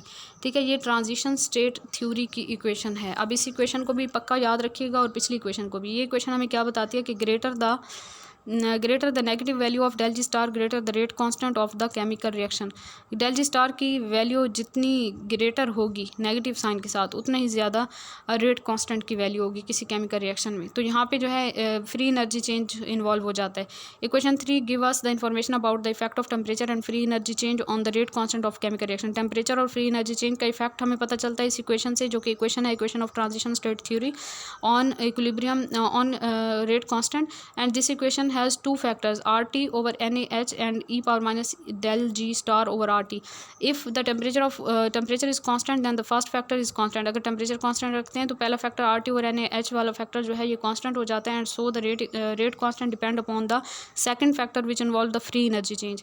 ठीक है, तो फिर रेट कांस्टेंट सेकंड फैक्टर पे जो है डिपेंड करता है, और del G नॉट जो है has a negative value then the second factor is greater than unity and the rate constant K is favourable for chemical reaction. अब हमें इससे कंक्लूजन जो हमने निकाली वो ये कि greater the negative value of del G star greater is the rate constant of the chemical reaction and vice versa. Advantages of transition state theory over collision theory. Transition state theory का क्या फ़ायदा है, क्या advantages हैं collision theory की निस्बत। यहाँ पे 2 पॉइंट देखें कि in collision theory of reaction rates we have a probability factor P which is introduce arbitrarily. Probability factor P आ जाता है वहाँ पे कोलिजन थ्योरी में, जो कि एक मीन के एक हम फर्जी कह लें या एक थ्योरेटिकल टर्म है, एक आर्बिट्रेरली बेअसूली जो है वो एक टर्म है। But in transition state theory the introduction of the entropy of activation has been justified. तो यहाँ पे इंट्रोपी ऑफ एक्टिवेशन को जस्टिफाई किया जा सकता है सेकंड में, यानी कि ट्रांजिशन स्टेट थ्योरी में। नेक्स्ट पॉइंट हमारे पास आ जाता है कि in collision theory of reaction rates we simply assume that molecules of the reactants collide together. सिर्फ अज्यूम करते हैं हम and change into product. But in transition state theory we introduce the concept of formation of activated complex which is more appropriate. Transition theory में हम complex activated complex की formation बताते हैं वो जो कि ज़्यादा अप्रोप्रिएट है। उसके बाद जी नेक्स्ट हमारे पास आ जाती है collision theory of unimolecular reactions. इसमें हमारे पास लाइनमैन मैकेनिज़्म आ जाता है। इस मैकेनिज़्म में हमारे पास जो है ना 2 जो हैं वो तरीके होते हैं किसी भी रिएक्टेंट के डिसअपियर होने के, मीन के एक्टिवेटेड कॉम्प्लेक्स के डिसअपियर होने के। थोड़ा सा इसे स्टार्ट से रीड कर लेते हैं ताकि आप लोगों को अच्छे से क्लियर हो जाए। It is known fact that collision between the molecules must occur to attain energy for reactions. It is believed that all the reactions must be at least bimolecular. सारे जो रिएक्शंस हैं वो बाईमॉलिक्यूलर होनी चाहिए। Therefore in a unimolecular reactions only one molecule take part in a chemical reaction. In order to understand the progress of such reaction Lindemann in 1922 propose that such reactions also proceed to the forward direction by collision and attain energy and equal to the energy of activation. इन्होंने कहा था कि let us suppose that molecule of the reactant is A and is forming a product. ए जो है एक reactant molecule है जो कि प्रोडक्ट बना रहा है। The rate of disappearance of A, rate of disappearance of A जो है वो डायरेक्टली रिलेटेड होगा with concentration of A, and अब प्रोपोर्शनैलिटी के साइन को ख़त्म करेंगे, इक्वल आ जाएगा, प्रोपोर्शनैलिटी कांस्टेंट आ जाएगा जिसे रेट कांस्टेंट कहते हैं। According to the Lindemann the molecules of substance A are colliding among themselves. A type के मॉलिक्यूल आपस में एक दूसरे से टकरा रहे होते हैं। During this collision some of the molecules attain the energy equal to the energy of activation. Collision के दौरान कुछ मॉलिक्यूल जो है एक्टिवेशन एनर्जी अटेन कर लेते हैं, ज़्यादा एनर्जी ले लेते हैं, and the activated molecules of the A R denoted by A star. वो मॉलिक्यूल जो एक्टिवेटेड स्टेट में चले जाते हैं उनको ए स्टार से शो करते हैं। The added energy increase the vibrated amplitude and vibrational amplitude and may lead to the dissociation. और फिर जो है वो ए स्टार वाला मॉलिक्यूल जो है वो फिर डिसोसिएटेड होकर प्रोडक्ट में चेंज हो सकता है। Further lineman propose that the activated molecules do not decompose immediately but remain in activated state for a fruitful period. Lineman ने ये कहा था कि एक्टिवेटेड मॉलिक्यूल फौरन प्रोडक्ट में चेंज नहीं होता बल्कि कुछ टाइम के लिए वो उसी स्टेट में रहता है और फिर बाद में जो है वो प्रोडक्ट में चेंज होता है। इट मे बी डीएक्टिवेटेड, ये भी हो सकता है कि वो दोबारा रिएक्टेंट में चेंज हो जाए through collision with less energetic molecule, यानी कि कोई ऐसा मॉलिक्यूल से टकराए जिसकी एनर्जी कम है तो फिर वो रिएक्टेंट में दोबारा चला जाएगा और उसकी एनर्जी कम हो जाएगी। In other words there are 2 ways to disappear A star, यानी एक्टिवेटेड मॉलिक्यूल जो कि ए स्टार है वो 2 तरह से डिसअपियर हो सकता है। एक तो ये कि they may collide with deactivated molecules of A and undergo deactivation, यानी कि वो दोबारा रिएक्टेंट में चले जाएं, या फिर एक्टिवेटेड मॉलिक्यूल जो है वो डिकम्पोज होकर प्रोडक्ट बना दें। तो इसके लिए हमारे पास 3 तरह के रेट कांस्टेंट हम लिख सकते हैं, यानी कि ए और ए दोनों मॉलिक्यूल रिएक्टेंट मॉलिक्यूल आपस में टकराए, एक एक्टिवेट हो गया और एक उसी तरह डीएक्टिवेटेड फॉर्म में रहा, मीन कि ये एक्टिवेशन का प्रोसेस हो गया। इसके लिए रेट कांस्टेंट K1 है और rate is equal to K1 A की कंसनट्रेशन का स्क्वायर आ जाएगा यहाँ पे। फिर जो आपके पास एक्टिवेटेड मॉलिक्यूल था वो एक कम एनर्जी वाले मॉलिक्यूल से टकराए तो K2 इसका रेट कांस्टेंट होगा, ए में चेंज हो जाएगा, मीन कि यहाँ पे डीएक्टिवेशन होगी, ए स्टार जो है वो ए में चेंज हो गया, रेट K2 से शो करेंगे। ए स्टार और ए की कंसनट्रेशन पे रेट डिपेंड करेगा। ए स्टार जो है थर्ड पॉसिबिलिटी ये है कि ए स्टार जो है वो प्रोडक्ट में चेंज हो जाए यानी कि डिकम्पोजिशन हो जाए उसकी, और रेट जो है यहाँ पे ए स्टार की कंसनट्रेशन पे डिपेंड करेगा। यहाँ पे K1 K2 और K3 जो है ये रेट कांस्टेंट है for 3 steps. Overall rate of this reaction is evaluated from step 3। Overall rate of reaction जो है वो स्टेप 3 से हम लेंगे क्योंकि स्टेप 3 में हमारे पास प्रोडक्ट बन रहे हैं। If we want to determine the rate of the reaction from step 3 then we need the concentration of the A star. तो हमें ए स्टार की कंसनट्रेशन का पता होना चाहिए विच इज़ एन इंटरमीडिएट, और ए स्टार जो है वो एक इंटरमीडिएट है। अच्छा, इसमें जो है ना स्टेडी स्टेट अप्रोक्सीमेशन में सारी ये डिटेल यहाँ पे ऊपर समझाई हुई है आपको यहाँ पे इस टॉपिक में, लेकिन इसका मफहूम यहाँ पे समझा दिया गया। तो हम जस्ट मफहूम देख लेते हैं क्योंकि वीडियो पहले बहुत लेंथी हो चुकी है, आप लोग उसको रीड कर लीजिएगा। वैसे भी MCQs के लिहाज से हमें जस्ट कॉन्सेप्ट होना चाहिए, रटा नहीं लगाना चाहिए। स्टेडी स्टेट अप्रोक्सीमेशन का मफहूम ये है कि गैस के मॉलिक्यूल जिसमें तसादमों की वजह से यानी कोलिजन्स की वजह से जो मॉलिक्यूल्स एक्टिवेट होते हैं डीएक्टिवेट होते रहते हैं, एक मॉलिक्यूल के 1 सेकंड में करोड़ों मरतबा एनर्जी की मिकदार के हवाले से अमीर या गरीब होता है, यानी कि एक मॉलिक्यूल जो है वो करोड़ों मरतबा एक्टिवेट भी होगा डीएक्टिवेट भी होगा। अप्रोक्सीमेशन ये बताती है कि तामुल के दौरान यानी कि ड्यूरिंग केमिकल रिएक्शन ज़्यादातर अरसा के लिए अमीर से गरीब और गरीब से अमीर होने की रफ्तार एक जैसी होती है। मीन की एक्टिवेशन और डीएक्टिवेशन की जो स्पीड है वो तकरीबन सेम रहती है, लिहाजा एक्टिवेटेड मॉलिक्यूल्स की तादाद ज़्यादातर अरसे दौरान रिएक्शन तकरीबन बराबर रहती है। मीन की एक्टिवेटेड मॉलिक्यूल की जो कंसनट्रेशन है हम कह सकते हैं कि वो कांस्टेंट रहेगी during progress of reaction. Condition of pressure and order of reaction, उसके बाद प्रेशर और ऑर्डर ऑफ रिएक्शन की कंडीशन देखें तो हाई प्रेशर पे क्या इफेक्ट होता है ऑर्डर ऑफ रिएक्शन पे और लो प्रेशर पे। तो इसमें आप सिंपली जो है 2 लाइनें याद रख लें। हाई प्रेशर पे रिएक्शन जो है वो फास्ट ऑर्डर रहता है, ठीक है, और जो है लो प्रेशर पे रिएक्शन जो होगा at low pressure reaction is second order and the change of the first order to second order reaction at low pressure has been observe with unimolecular reaction. Unimolecular reaction के लिए आपको ये बताया हुआ है कि लो प्रेशर पे रिएक्शन जो होता है वो सेकंड ऑर्डर हो जाता है और हाई प्रेशर पे रिएक्शन जो होता है वो फर्स्ट ऑर्डर रहता है। लेकिन इसको थोड़ा सा रीड भी कर लेते हैं। हाई प्रेशर पे when the pressure of this reaction is higher there are 2 situation under which such reactions are can be studied, ठीक है। मेन जो आपने कंक्लूजन याद करनी है तो वो तो यही याद करनी है ना कि हाई प्रेशर पे जो रेट है वो फर्स्ट ऑर्डर रहेगा और जो लो प्रेशर है उस पर सेकंड ऑर्डर रहेगा फॉर यूनिमॉलिक्यूलर रिएक्शन, ये याद रखने। लेकिन इसको थोड़ा सा अंडरस्टैंड करने के लिए मैं रीड भी कर देती हूँ। When the pressure of this reaction is higher then the molecules of the gaseous substances A come close to each other. हमारे पास गैसियस सब्सटेंसेस 8 टाइप के मॉलिक्यूल्स हैं, प्रेशर हम हाई करेंगे तो मॉलिक्यूल एक दूसरे के क्लोज हो जाएंगे and the possibility for the collision increases, उनके दरमियान कोलिजन के चांसेस बढ़ जाएंगे। In other words the comparison of equation 2 and 3 shows that, तो इसमें हमारे पास लेस मॉलिक्यूल की डीएक्टिवेशन के चांसेस मीन के बढ़ जाते हैं, ठीक है। तो इक्वेशंस को करने की ज़रूरत नहीं है, डीएक्टिवेशन के चांसेस बढ़ जाते हैं और इस तरह से हाई प्रेशर पे रिएक्शन जो होता है वो फास्ट ऑर्डर रहता है। और लो प्रेशर पे when the pressure of the gaseous substances is low then molecules of the type A star जो आपके पास एक्टिवेटेड मॉलिक्यूल था get sufficient time to be deactivated, उसके पास काफ़ी ज़्यादा टाइम होता है, वो फिर डीएक्टिवेट होने की बजाय प्रोडक्ट में चेंज होने के उसके इम्कानात बढ़ जाते हैं, ठीक है। तो K3 का रेट जो है वो K2 से काफ़ी ज़्यादा बढ़ जाता है। तो इस वजह से जो है यहाँ पे जो लो प्रेशर है उस पर रिएक्शन सेकंड ऑर्डर में प्रोसीड करता है। The change of first order to second order reaction at low pressure has been observed with unimolecular reaction. Example आप देखें तो यहाँ पे एग्जांपल लाजमी याद कीजिएगा। थर्मल डिकम्पोजिशन ऑफ एजोमीथेन जो है ये लो प्रेशर और हाई प्रेशर पे जो आपको कंडीशन बताई है, लो प्रेशर पे ये सेकंड ऑर्डर होगा और हाई प्रेशर पे फर्स्ट ऑर्डर होगा। Thermal decomposition of nitrogen pentaoxide low pressure पे सेकंड ऑर्डर और फास्ट ऑर्डर होगा हाई प्रेशर पे। This 2 reaction confirm the Lindemann mechanism when the reaction are happening in solution there collisions are very frequent with solvent molecules and the unimolecular change in is rate controlling and mechanism is first order that is condition of high pressure is prevailing. तो ये थी important बातें इनके लिहाज से। फिर reaction mechanism में ये रिएक्शन मैकेनिज्म का बताया हुआ है। रिएक्शन मैकेनिज्म क्या होता है कि ये एक पाथ होता है जिसके ज़रिए रिएक्शन जो है वो प्रोसीड कर रहा होता है। इसके अलावा जो है एलिमेंट्री स्टेप कौन सा स्टेप होता है, वो सारे स्टेप्स जो कि हम लिखते हैं किसी भी मैकेनिज्म के लिए उनको एलिमेंट्री स्टेप्स कहते हैं। और इसके अलावा यहाँ पे कोई ऐसी ख़ास बात नहीं है MCQs के लिहाज से। How to assign the mechanism of a reaction we know the slowest step of the complex reaction determine its rate and order, and this slowest step may not be essentially last. ये पहले भी मैंने आपको बता दिया था कि ज़रूरी नहीं कि slowest step जो है वो last step हो. Once the slowest step is obtained from the rate law, then all other steps are mere predictions. That is why more than one mechanisms can be advanced for the same reaction, and briefly we can say that for assigning a mechanism we should proceed as follows.